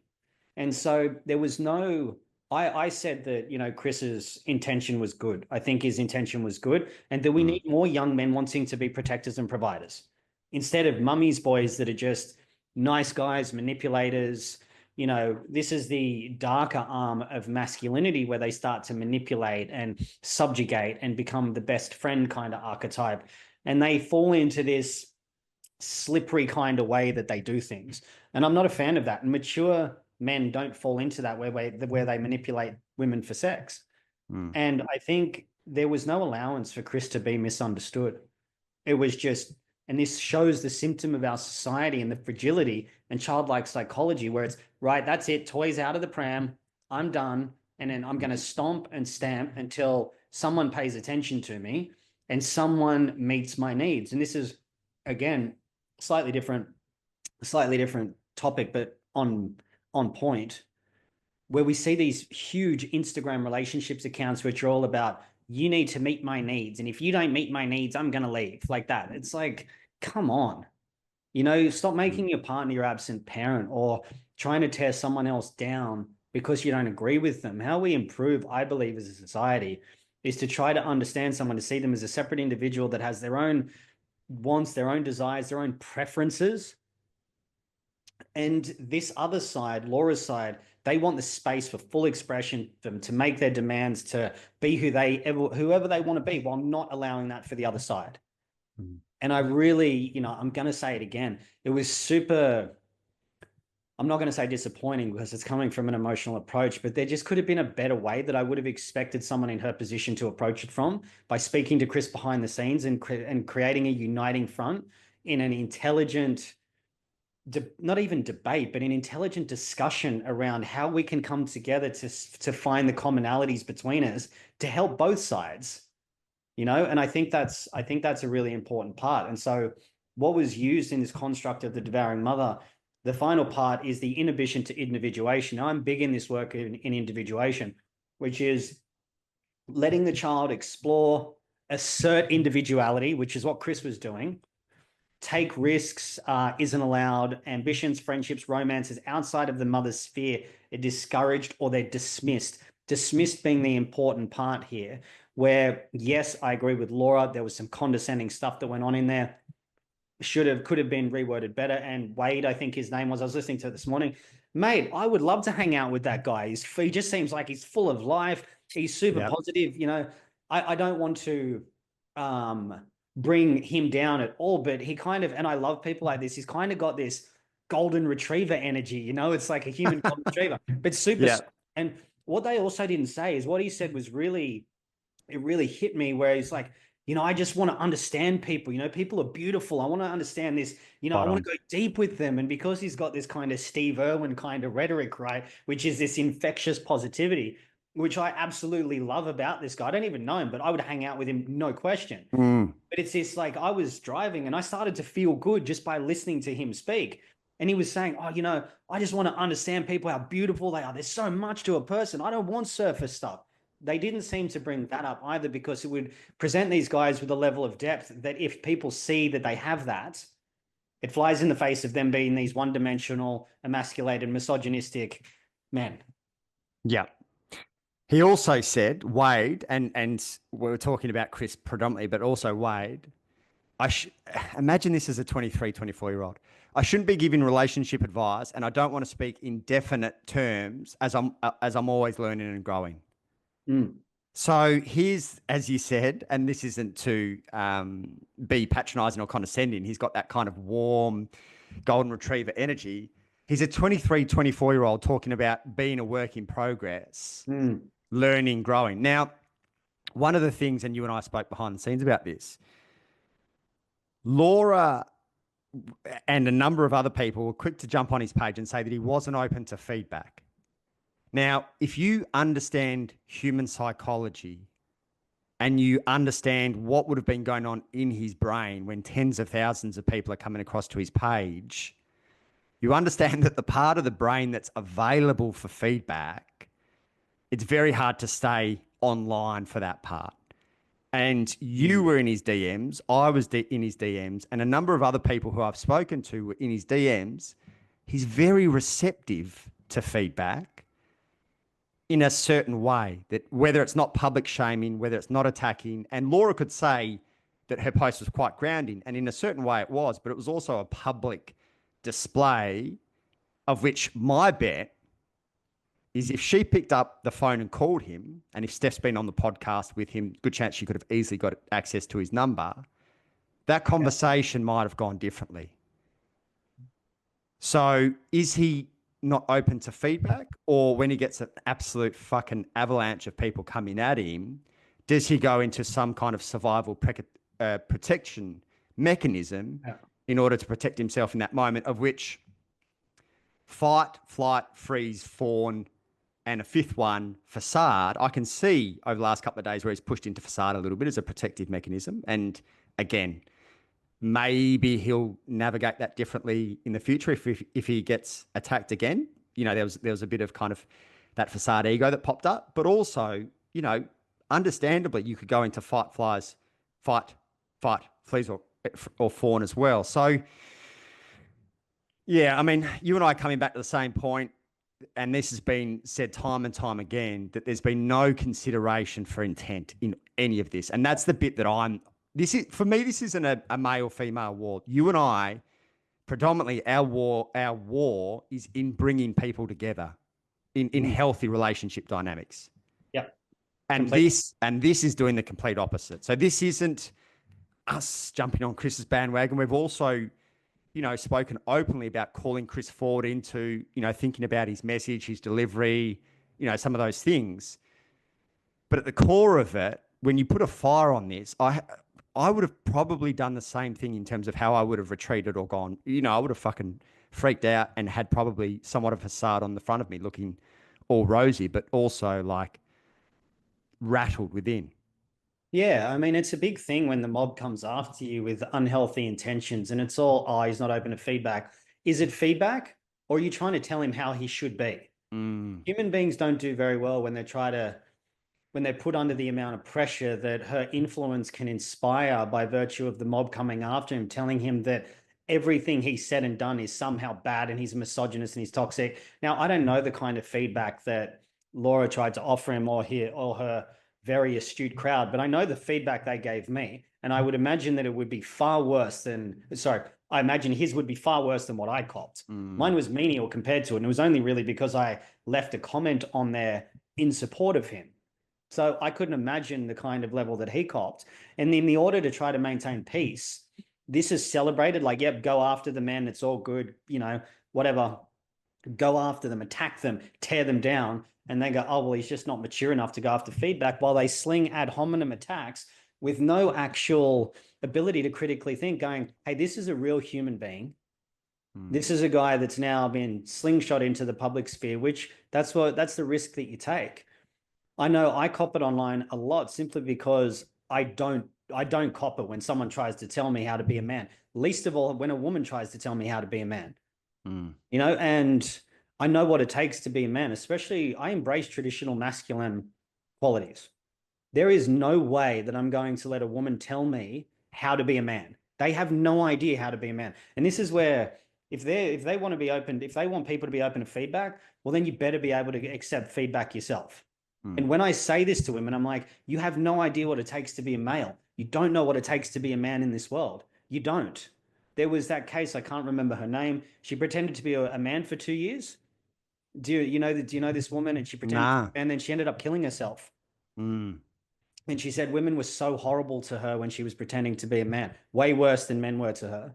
And we don't know what it's like to be a woman. Let's not. But we don't claim to be. Yeah. Exactly. I don't tell Joelle how to be a woman. You don't tell Shani how to be a woman. No. I have no idea what it takes. I can respect the feminine that much that I can actually sit there and say, you know what? I don't know.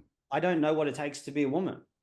I've worked with women as you have, but I don't train them in how to be feminine or tell them that they need to have certain qualities in order to be a woman. I go speak to the other one. I've done that for years. And now, to be fair, Laura hasn't said that, so I don't want that to get mixed up in the message or anything like that around that. But, saying that he's not open to feedback, I'd like to see that. Like, are you coming from an actual kind, compassionate, caring place for a real, sensitive human being that also has beliefs, ideas, histories, traumas, that is a unique individual that's allowed to express his point? Or you're just trying to devour him as well, like you did with Chris, where you're saying you don't get a right to have that opinion. And the only way that you can be forgiven and do the right thing is if you come to our side and do as I say. And I'm going to get people to school you on this. She didn't say that specifically, so I don't want to poison the well with that. But you can listen to how she does it by saying, I'll call you in and, you have to do, the only way to do right is once you know that it's wrong, then you've got to do it the right way. That's paraphrasing, not verbatim. And I think all because what? They were expressing their intent, I believe, was they were expressing their appreciation for women on the whole. Now, as a whole, they're coming home and I need you to be this and I need you to be peaceful and all of that sort of stuff. Yeah, I mean, pretty rough in its articulation. Not a great way that it was expressed, and yeah, sure, he'll think about that next time he expresses it, which is kind of lesson learned. So I can agree with Laura's point on that, where there was some condescending, maybe not undermining, but there was some very condescending and probably off the cuff remarks, which weren't very well thought out. But on the other side of that, where did we get to this point where every tiny word is modified? It's monitored. And it's kind of like, I feel that what has happened is there's almost this censorship on men these days. You go into the comments, oh, men shouldn't be allowed to podcast. They should make podcasting equipment, more expensive. One woman said there's no such thing as toxic femininity. I think that was the word. I can't remember. These are not good examples of people that have the ability to critically think. I think the other challenge for all of us to consider, and we're all guilty of this, is we love just taking a little snapshot.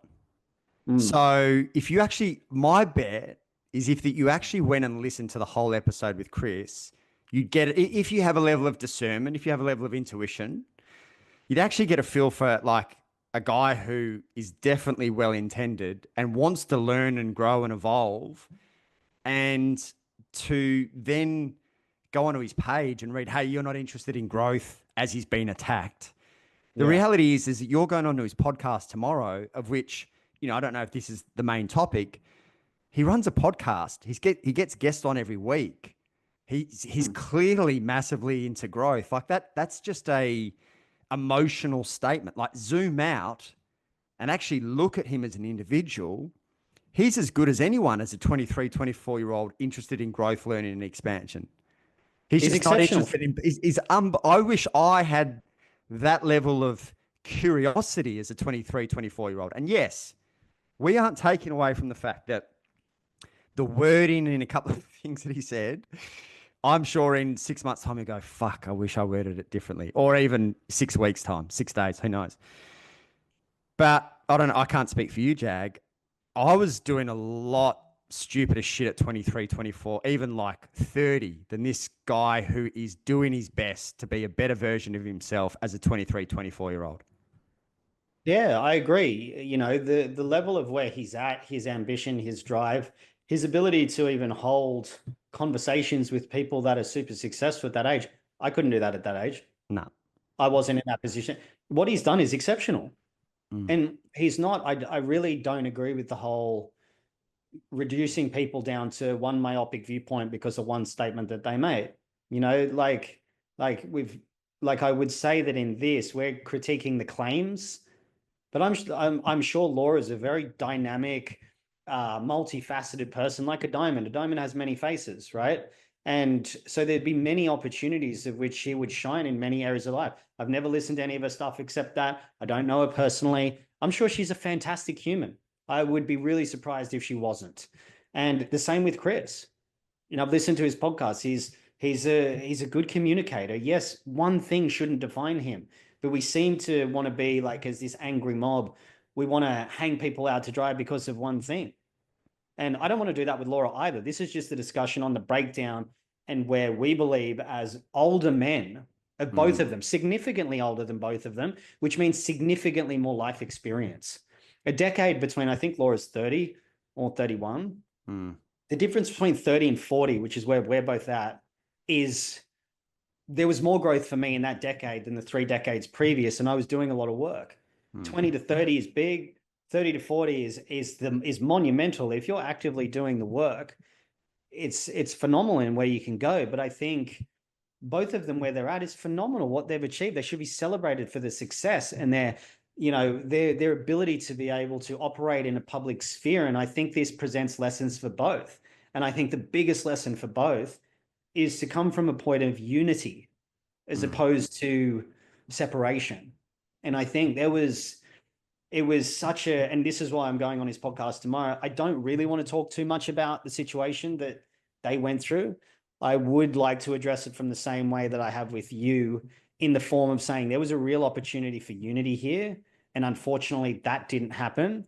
And even though Laura called him on to the podcast, but she wanted to get someone else to sit down with him and kind of school him instead of just those two. Those two could have been a beautiful representation for modern femininity and modern masculinity to come together and say, let's do this as a team. And that would have done so much better for everyone else. They could have been almost like, it could have been a social marriage in a way where she could have been, she's obviously in many ways a fantastic representation for women. And he's a fantastic representation for traditional masculinity, which is demonized. And I don't think she likes that based on the way that she expressed her opinion of what he said. And what could have happened is we could have had this merging of modern femininity, traditional masculinity. And instead now, you know, I'm going in there to discuss some of this and traditional masculinity and why I think it's important. And so I hope that it can bring us together and we can say, hey, I understand you. You can understand me. There are differences at play, but I accept your differences. And that's the most important thing. We see the commonalities, we see the differences. It's never about becoming a good person. It's about becoming a whole person. And these identity politics that get played out create fractures in society. She did, respectfully, she did nothing to bring people together. All she did was inspire more hate. That, in my opinion, that's all she did. Same page. Would you agree with that? Yeah, 100%. Because here's the thing. She'd know that there's a social narrative around men, and this just fuels that. She'd also be very aware of her position of power in terms of, if you're going to publicly do this, it's not just going to go like under the bridge. It's just not going to be water off a duck's back. Like, I think Chris is actually moving overseas, but fuck, I'd feel for him like walking out the front door after, you know, what has unfolded. And I can't see at least in the short term, how this is going to provide unity. I'm hoping the blow up blows everything out, the cobwebs, and somehow we come back off the back of that. Yeah. But in the short term, I think you've just created more division. So if that was your intention, you nailed it. If your intention was different, I would question whether you nailed it. Yeah. The thing that you said as well is you said you would have loved to have seen unity. I would have also have loved to have seen both responsibility and curiosity. And the responsibility comes in noticing what's coming up within you from Laura's side of things. Responsibility looks like from Chris's side of things. At some stage, I hope he comes out and says, you know what? My messaging was murky. It was well intended, but it was murky. And then the final piece for me, which we've spoken about a fair bit, I would have loved to have seen a level of curiosity from Laura. E.g., responsibility, I can feel I'm fucking furious what's going on here. Even if she wanted to explore what that is within her, where it stems from, etc. Potentially from there be able to ground herself to a certain level where she can approach with a level of curiosity. Because when you're in that heightened state, it's very hard to come across from a genuine, heart-centered place of curiosity, e.g., help me understand your message. This is whatever it might be. This is just basic relating. If someone's coming at you with any kind of heightened state, it's going to be very hard to have a grounded, open, heart-centered, understanding conversation. Yeah. So I would have loved for her to go, fuck, this is... And even if she can voice that from like the best possible spot, e.g., that really fucked me off. Here's the reasons. A, B, C, D, E, F. Would you be open to a conversation? Because I really want to understand how you see that. Or even I want to express what's coming up for me. And again, with Steph having been on that podcast, that would probably be a door open that maybe Chris was open to. But the public process that was chosen has just left us in this absolute shitstorm. Yeah. And, I saw some of the stories online, not from just personal opinion, but professional publications. And I didn't see anything positive about him. It was all just dangerous, toxic masculinity, etc. This is just, it's a hot topic. And I believe I would agree with you. I think she knew that. I mean, this podcast has been out for a month. She's had time to sit on it. She could have reflected and said, and this is one thing, and Joelle actually said this to me, my partner. She said, if I was speaking to these women, I would invite them to sit there and say, why are you so triggered by this?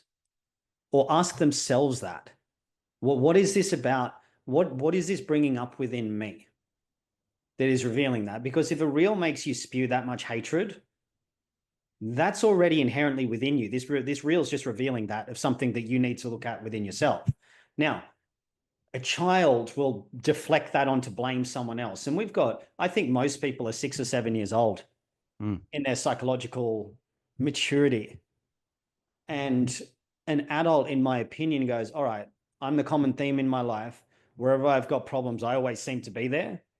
Rather than generating more problems for other people, fair enough. Chris is in the public limelight. He's got a podcast. He's visible. But I don't know if Wade is. I don't think he has a podcast. Does he have a podcast or anything? I think he's a YouTuber. Yeah, okay. So he's a YouTuber, but he's not. I don't know if he's really there for public opinion, for political commentary or anything like that. And I just don't really feel there was any consideration for how this might land by sending the mob after him. She talks about worrying about suicide and men's mental health. You get a man with a weak constitution, he could top himself for something like that. 100%. I had the exact same thought. Yeah. Not only that, what have you, and this isn't to take away, Chris, we just to reinforce it, because if the mob come after us, we need to reinforce it. We're not taking away from the fact that Chris's wording was horrible at times. And there'd be a lot of young fellas who'd be freaking the fuck out right now, trying to work out what they can say, what they can't say, and potentially suffering from a mental health point of view. Big time. Now, again, we are all like, if Laura went and did a whole series, which I think she's going to, on I don't know Financial what position abuse? she's. What's that? Was it on financial abuse? Because I believe she said she was going to do a series on that. Yeah. So I think that's great. Yeah. And the angle and the energy behind it could be something to consider as well. E.g., empowering women to make better financial decisions or like whatever it might be. And again, we're not taking away from the fact that there is a lot of financial abuse that happens. And I work with women who have been in it. You work with women who have been in it. And you could have done a whole education series on this from a really grounded, curious, compassionate place, knowing that we're all traumatized humans trying to walk each other home. Yeah. And that's not the choice that is being made at this stage.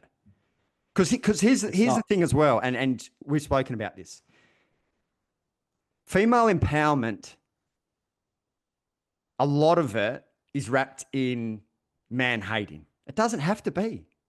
It doesn't have to be that way. Doesn't have to be.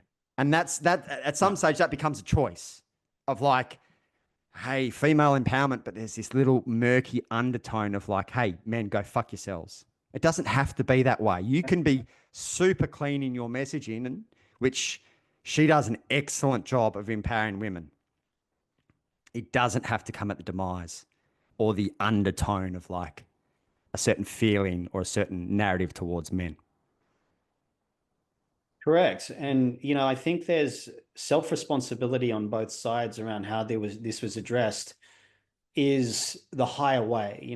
I agree. When I heard her say she's going to do a mini series on financial abuse, I would just hope that she actually provides the real statistics of it, the ones that I brought up before. Now, there might be other statistics out there. That's the one I found, around 3.3%.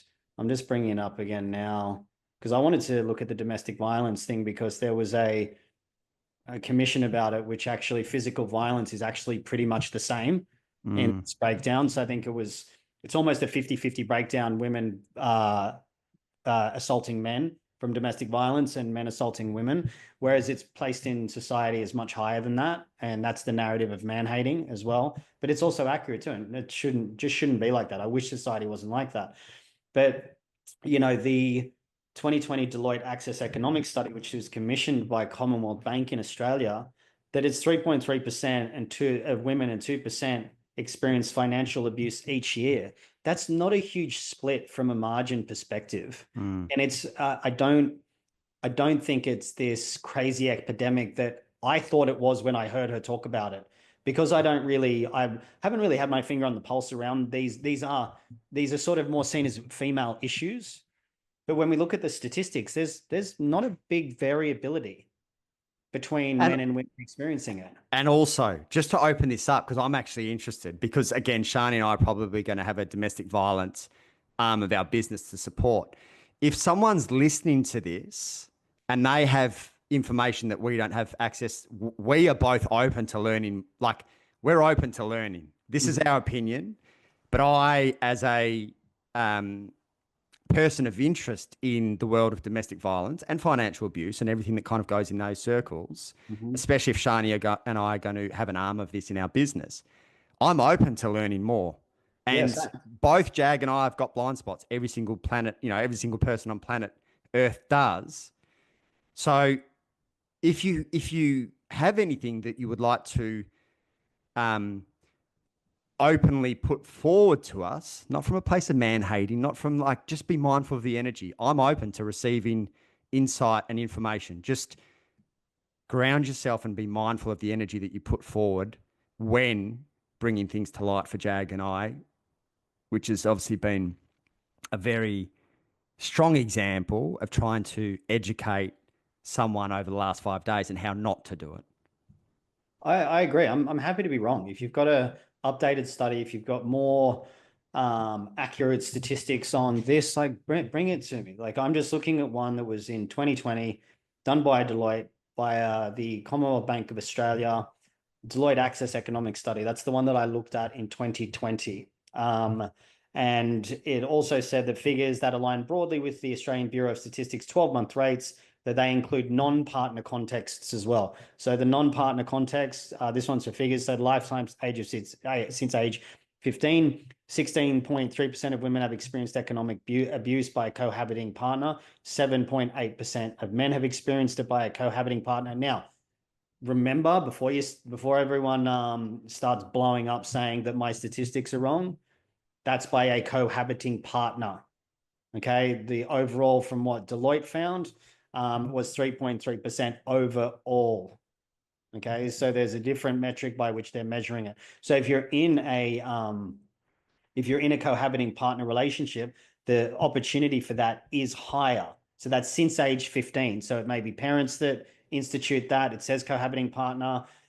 I don't know if age 15 is a good metric to go by, because I don't know how that would work living with someone. But if we look at a 12-month prevalence from 2021 to 2022, the ABS, 2.3% of women experienced partner economic abuse in the past year, and just under 1% of men experience partner economic abuse in the past year. So it's similar to that 3.3% to 2%. It's not a huge disparity there. So this is the Australian Bureau of Statistics, the Deloitte Access Economic Study. You know, if you want to argue with that, that's cool. If you got something better for me, then by all means, I'm open to it. I have absolutely no problem with being wrong. Now, one of the things that I cop online is that I'm rigid about my stance on masculinity, and I pretty much always cop that by women. And I won't back down on that. I'm not prepared to, because I know what it takes to be a man. My life being made successful, and doesn't mean you can't make it successful in other ways, but I know through the men that I've helped with and mentored through things, that embodying traditional masculine traits. Now, what are they? What do I consider them? It's being confident. It's remaining calm. It's being disciplined. It's having physical strength. It is being driven towards purpose and clarity, and being a protector and a provider with the attributes that we've spoken about before. But the most important one, in my opinion, around masculinity is containment. To remain contained and calm during the storm. Generally, men that are really calm will have low levels of neuroticism. Low levels of neuroticism is, you can look that up based on what that means, but it's basically a sense of stability. Men need to be stable. We're in a society now that men aren't stable. They're unstable because they're not honoring their biological imperative and accessing traditional masculine psychological software of embodying attributes like that: virtue, discipline, sacrifice, protection, provision. Said at the start of this about how your biology is just, when you're providing, man, like there's nothing better. And one thing that I would encourage, I don't know if Laura will listen to this, it may or may not get back to her, but if she really knew what was in men's hearts about their desire to provide and protect and take care of our women, and now I'll probably get slammed for calling Joelle my woman or our women as if some like misogynistic possessiveness. Man, I say my dog, my sister, my dad, my mom, my friend, you're my mate. So do I fucking own you? No. Like, let's get over it for starters. Let's not cherry pick semantics to try to create an argument. Let's look at it from a place of like, what did you say? We're all walking each other home or something earlier. Yeah. When I see men start to embody these traits, man, they come alive.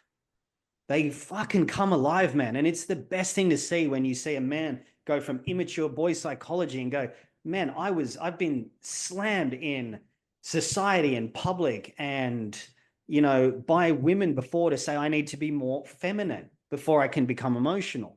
And, my message is not for everyone. I'm not claiming that it is, but I've seen the results time and time again about men that embody traditional masculine traits.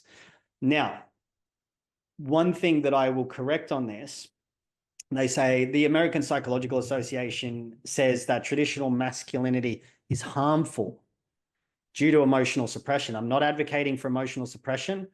I'm advocating for emotional containment, which is, this is a masculine trait, but that's not really what Laura did. She wasn't emotionally contained.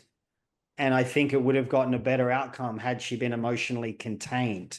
I think everyone should work on emotional containment and take responsibility for their feelings and their emotional state.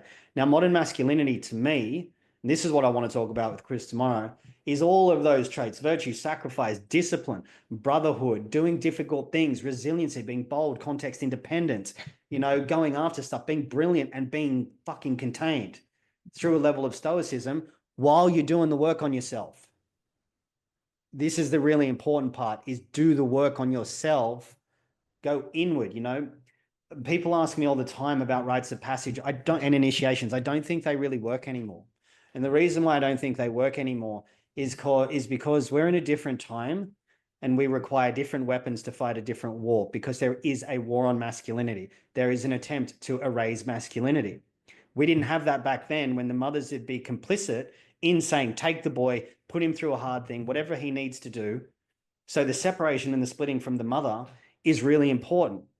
We don't really have that anymore. This is what got a legion of Peter Pans and mummy's boys and, you know, overly effeminate males that adopt female characteristics, usually to try to sleep with them. I mean, some dude online, I can't remember his name now, made fun of me and just pulled apart one of my reels and completely manipulated what I said.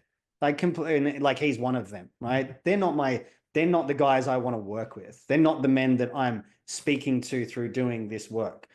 The men that I'm speaking to are the ones that want to have families, that are looking for more traditional masculinity while operating in a modern sphere to do the work on yourself so they can understand themselves better, to become stronger partners, fathers, husbands, contributors to society by doing something good.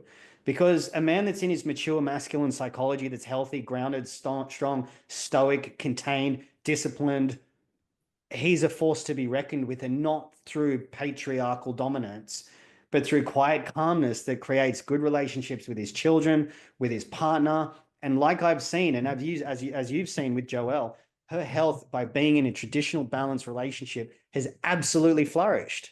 Now, I'm not saying it's a universal directive for everyone. From what I understand, the statistics are only 50% of the population reproduce anyway. Could be 50% of the men only ever reproduce anyway, I think it is. And so it's not for everyone, but nature will choose the best species, the best part of the species to continue. Nature chooses it. Nature selects it. You know, this is not to say there's anything wrong with people that can't have children. If you don't want to, that's a bit of a different discussion. But if you can't, that's fair. I sympathize for those people. But we look at these attributes from a traditional masculine perspective, and Chris embodied some of them by not backing down. Robert Greene talks about this. Emotionalism is not masculinity. Being unstable, being highly emotional, being explosive. And when I stand and I say, no, I don't let a woman tell me how to be a man. I don't, because I don't know how to be a man. All they can do is throw textbook American Psychological Association lingo at me, which is washed, sanitized, and cultured through a feminine lens. That's not who I am. And I'm not going to back down to that. I know who I am. I know who I am as a man. And I know what I've done as a man in my more mature years, not so much when I was younger, when I was in immature psychology. And by transcending immature psychology into mature masculine psychology, I can see the immaturity everywhere. I want men to move into a better place. So divisions like what has been created by Laura attacking Chris doesn't keep happening. Division is the name of the game to break down societies. Cohesion and collaboration and cooperation, it's not. When everyone comes together and says, I can accept you, the differences for who you are, and you're allowed to have your experience, and I honor that. And I also honor your decision to do it differently. But let's see where we can find similarities here and come from that place. That's what mature men do. We seek diplomacy, outcome, and peace. My number one value in my life and in my relationship is peace. Kind of seems counterintuitive, given we're on here breaking down a pretty chaotic situation. But I would hope that the level with which we can come from it, our intention is seen, that is one to unify and say, hey, this could have really been done a lot better. And that if you're in a position of influence, especially from both sides, you got to kind of be careful with what you say. And I've just seen this sort of machine gunning of, you know, lack of containment, of emotional regression into this sort of childlike psychology to just nail someone. And I don't think that that's a very good way forward, but the social sphere and the social landscape appeals to that. And I think we're not going to get anywhere if that keeps happening. I think the other thing that we haven't spoken about, it sounds like we're just cheerleading blokes here. Yeah. Keep in mind, we work with blokes, and whether it's in a friendship point of view or in a coaching dynamic, part of our role is to keep blokes accountable. Yes.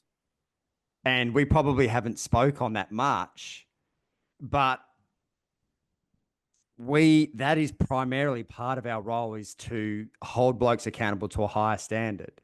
Mm-hmm. So if we saw any of this behavior in our worlds, and, one of our mutual best friends, Jay, between Jag and I, him and I are constantly having conversations around where we might have blind spots, where we can hold each other accountable. That is our world. And there are a lot of blokes who aren't accountable to anyone, and I think should all be in some kind of men's work, men's circle to eradicate, a lot of the sloppiness that happens. But I just want to, bring that to light. Yes, we have been here championing men, talking about what we think was well intended, but the message was missed. But at the same time, in the same way that we're championing them, we also challenge them to hold them accountable to the highest possible standard as well, for themselves, for their relationship, and eventually, if the path is where they want to go, for their family as well. So just in case that message wasn't clear in this as well. I guess, I mean, even the fact that we have to make that statement shows the symptom of where men are at in society. Yeah. Everyone should be accountable. Totally. Everyone. And yeah, I am championing men because not many people are. Mm. And I stand proudly on that hill to say I'm a stand for men. I get hundreds of messages a week, sometimes a day, from men going, man, I wish I had the guts to talk out about this stuff like you do. I actually did a poll. I'm glad I remember this. I've got this written down. Oh, cool. I did a poll where I asked men, and I really want the ladies to listen to this, and the men too, because not everyone answered. I think it was seen by a few thousand people, but only 170 men responded. And I said, have you ever been in a situation where a woman has told you to be vulnerable, emotionally open, but then weaponized it against you, broken up with you, used it against you later, or made a tactic out of it? 97% of men said yes. And then I asked women, have you been in a position from either a partner, a boss, a male friend, where he's had an emotional, I can't remember, I think I said emotional outburst. I can't remember the exact words, but I said an asymmetrical, outright emotional expression of anger, sadness, crying, desperation. It was a broad spectrum of emotions, and it's left you feeling unsafe, wanting to break up, wanting to run away, or controlled, or something like that. You get the thing. 700 votes, 98, 99% said yes. So we look at this breakdown of this. We've got women, and they also say to men, my man's not emotionally available enough. And I'm like, okay, what does that mean? What does that actually mean to you? I want to go into this if we got. I know we're at 2 hour mark, but I want to go into this as well because that's all right. No, we can keep going. And I said, what does that mean to you? And this is almost a universal response. So he doesn't open up to me about his emotions. I'm like, okay, so he never expresses any emotion to you. They go, oh, well, not really. I said, okay, well, does he express anger? He goes, oh, yeah, he does. I'm like, okay, so he's emotionally available. He's just not as available to the emotion that you demand of him, which is different. If you want an emotionally available man, you better be ready to take all of it on. It doesn't mean that anger is projected at you. Anger is a normal emotion. It is a normal, natural emotion that has been developed by nature as a part of our biology for a purpose. It is a guardian of boundaries. It says, stay away from me. It says, stay away from me. I'm scared and I'm hurt, and I don't want to let you in. Now, what I got after these polls that I ran was the more interesting thing. I had men message me saying I was too scared to answer, which is symptomatic. A man shouldn't be scared to speak his truth. And the other thing was, I don't know, I stopped counting at 30, 40. 100% of those messages challenging the one around the male response were all women saying, this skews the results because you should take out all of the emotions except crying. And I said, okay, so you're saying that skews the results. So you want me to skew the results by selection bias. So you can say crying. Not many women are going to have a problem with men crying. Most of them will probably be turned off by it over time, which I've seen time and time again. And it was an interesting thing to see where it was, they claim they want this. And then when a man does it, they don't want it and it turns them off or doesn't make them feel safe. This is why I say to a man, don't be overly vulnerable in front of your woman. And this means, what I mean by this, there's a difference between vulnerability and toxic woundedness that you're just dumping on someone. Most people fall into the latter, which is this vulgar display of open woundedness that someone's just dumping on someone else. This is not masculine. And I don't care, like people can modify it to be relative to whatever they want. I don't care. Biology is different. That's what I like to focus on. And if you're going through something difficult, vulnerability should be a very private thing that should be done just between you and your really close partner, or even before that, a therapist. Just seek professional advice. I go through stuff. I say to Joelle, I'm just in it at the moment. I go a bit internal. Men tend to shut down so they can go into their head to fix the problem. But women want us to be this overly emotional expression and vulnerable and all of this stuff. And that puts her into the mother role. It doesn't put her into the womanly role. This is why I'm an advocate for traditional masculinity. Men handle their shit. And Laura in her podcast said, men are killing themselves under the pressure of having to protect and provide. I disagree with that. Because they haven't been built up into men through difficult challenges to learn how to have capacity and resiliency to be able to handle the basic functionality of our biological imperative of protecting and providing. It shows that there is not enough separation from the mother into individuation. It's mothering men, turning them into boys and little girls, keeping them as boys and turning them into girls through an overly sanitized lens of this traditional outdated role, which it's not outdated. It'll come back. I mean, there's other societies I've heard this before, when societies are on the brink of collapse, gender becomes the thing they become obsessed about. And we're in that space now. And biology will start to dictate that good times create weak men. We've had good times and there's plenty of weak men. Weak men create hard times. We're in hard times. And hard times create strong men. And I, for one, am really looking forward to that, because strong men are the backbone to stopping centralized control in society. We've got the devouring mother construct collectively, which is attempting to erase masculinity. The beautiful thing about that is that you can't erase what nature created. You can sort of change it and modify it if you want, but it'll spring back. It'll come back. And nature will balance itself out. And if you try to erase nature, nature will erase you, because you're not in biological harmony with nature in and of itself. Just on that, you and I obviously have a few different beliefs, and one of them was around that vulnerability one. But I really sat with it for me, because I would consider myself at times a vulnerable person.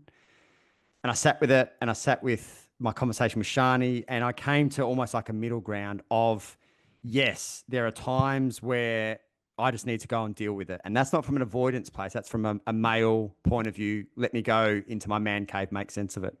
Yeah. But what I also came to is being mindful of the difference between vulnerability, emotional availability, but also emotional depth.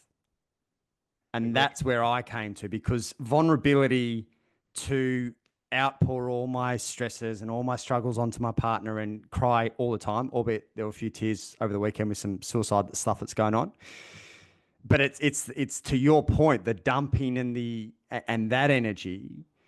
And I came to a place of realizing that a lot of what they're actually looking for, women, when I say they, women, is the emotional depth. And Shani actually, as the most beautiful, kind soul person on planet Earth, equal with Joelle, she actually came to a point similar to what you said, of like, yeah, actually, I don't think I want it all the time. And almost there was almost like a level of guilt of like, oh, hey, am I saying the wrong thing? But I don't want to burden her with that unnecessary weight. And I've got my mates, I've got my therapist, and those are the people that I would go to with heavier stuff. And again, not from a place of avoidance, but not from burdening my partner. And also now with a newborn, she's got a lot to manage with Frankie, a lot. She doesn't need my weight. So yes, there are outlets, and I think everyone should have an outlet. My outlet isn't my partner. And again, just to really dig home on this point, not from a place of avoidance, because you need to process in whatever way, but from taking away the burden. Yep. And it's a good point. And this is where I said earlier that modern masculinity is all the traditional traits of masculinity while you're doing the work on yourself. This means going and handling your trauma and sorting your shit out. It's not making your woman your mother and your dumping ground where you bring every little difficulty to her. Joelle and I were going through, we had a lot of stress this week going on. There was so much going on. And we were driving and we were talking about it. And I said, how do you think, how have I been in this state? Give me some feedback. She goes, just like you always are, calm and handle it and stoic and grounded. That makes her feel so psychologically safe because she knows even in the most difficult times, I'm dependable and reliable. You should want that as a man. And there's times, yes, where we go through where if you're going through a death, I think you're referring to the footy player that himself, death, tragedy, loss, all of that, sure. That's not what I'm talking about. I mean, don't make your woman like your mother and an emotional dumping ground because you're having a bad day. It's not about avoidance. If I'm internal about something, I even said to her the other day, which is the more work you do on yourself, the more you process, the higher level of awareness you have, the more you can cultivate presence for her. And we hear this term cultivating presence. And when Chris invited me on the podcast, there was a lot going on. I was processing a lot. And I turned to her and I said, and she brought this up in our relationship check-in yesterday. And she said, I really want to say how much I appreciate that you're even aware that you're not present and you can tell me that you're not present and give me the reason why. So she's not wondering where I am or what I'm doing or if there's something wrong with her. I say, look, I know I haven't been that present with you this week. I've had a lot going on, but just to let you know, I'm going around in my mind. Like I'm anticipating a ton of hate coming towards me from going on Chris's podcast and speaking about traditional masculinity. There's that. There's also protecting her. She's, like I said earlier, she's copped it from women being venomous towards her by the life that I give her. And on a mass scale, she's like, yeah, it's cool. I'm okay with it because I've got your back, which is what a good woman does. And as I've got hers. But I look at it and I just say, yeah, like I haven't been fully with you this week. And I'm sorry. I know that that's where I'm at, but I'm just letting you know. And I'm okay with that. And this morning, just before we go for breakfast or coffee in the morning or walk the dog, we do our little morning rituals together. And I said, I just want to go and drive on my own, grab a coffee, listen to the podcast, just get ready for what I'm going to talk about with Blake. Because this whole week for me is around this stuff that's gone on. So I want to be prepared for it. I want to be on point when I'm doing the podcast out of respect to you, for myself, because it's an important message. And she's like, cool, go do your thing. Like, I think we had the same check-in yesterday morning because I said the same thing. Yeah. I said to Shani, I was like, look, the last 4 days have consumed me, obviously with the Chris and Laura situation and then the suicide of the footballer. And this week, depending what the come-ins and go-ins of this podcast and what comes, there may be a few spot fires that I have to put out. And that doesn't feel great for me in the 4th week of Frankie being on planet Earth. But you stay in your zone. And this is just a little fight that Jag and I need to fight. And I'm not going to jump into any fight that's not really necessary, but this is deep within us.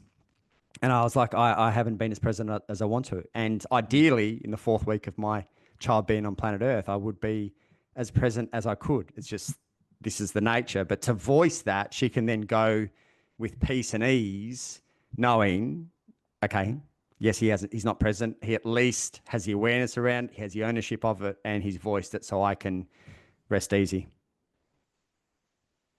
And I just think it's about making them aware. Oh, sorry, mate, go on. No, I was just about to say that's a 2 hour and 15-minute podcast. Yeah, we'll start to wrap up. I just think that's important. We've gone into a lot of sections here today. I'm not going to start using plausible deniability and start saying, but we want this and that. I think it was a pretty poor display, to be honest, in a public sphere. I've had poor displays myself, so I understand because I've learned from that, and people's beliefs evolve and they change. But I think this was when you come in I mean, I don't have a very big following, 60,000 people or something like that, relative to these other people anyway. Some people might say it's big, it's not, but I'm pretty consistent with my messaging, and, I will stand up and stand against people that try to ridicule me and insult me. One thing I don't tolerate is don't engage. And when people come back and go, "Oh, you're emotional, you're this, that," you can't tell that through a comment. You don't know the tonality. You're reading it and then projecting and gaslighting onto us, onto me about, trying to discredit the character, not the claim. And so, in wrapping it all up, I think that in this, I think it was a really poor display of maturity. There really would have been good to have behind the scenes dialogue. And I'm saying this again because I really want this to get out there, because these public feuds, I mean, it just seems like it's for clout. It just seems like it's for attention. Like, ooh, this could create some drama. If you really care about the health and well-being of another human being, you want to collaborate with them behind the scenes. And I mean, we're not doing that now, but we're also not, this is a response to what's already gone on. It's not about just using our platform to tear someone down. I did a little breakdown around, the Texas sharpshooter fallacy, straw man argument, dominance and competence hierarchy, in the way that the argument was shaped, but it was never about the character. And I think what I wanted to express in all of this, I'm not going to use plausible deniability and then go, oh, don't attack them and don't think badly about it. I think this, for me, why I wanted to do this was present, there's a much better way to do this. We don't need to keep creating division. It's about unity. I'm going to say this on Chris's podcast tomorrow as well, that we allow for the differences and we allow for people to have their own say and do it certain ways. For me, training men and taking them in mentoring journeys through into mature masculine psychology where their life is good, that's not for every male. Firstly, because it's fucking hard. It's rough and it's difficult, and not everyone's cut out for it. That's cool, man. Do your thing. If you want to come up and shake my hand, I'll sit down with you and have a coffee. Most of these people that spew hate, 99 out of 100, if I sat next to them in a cafe and had a coffee, we'd probably get on really well. That's the disappointing part.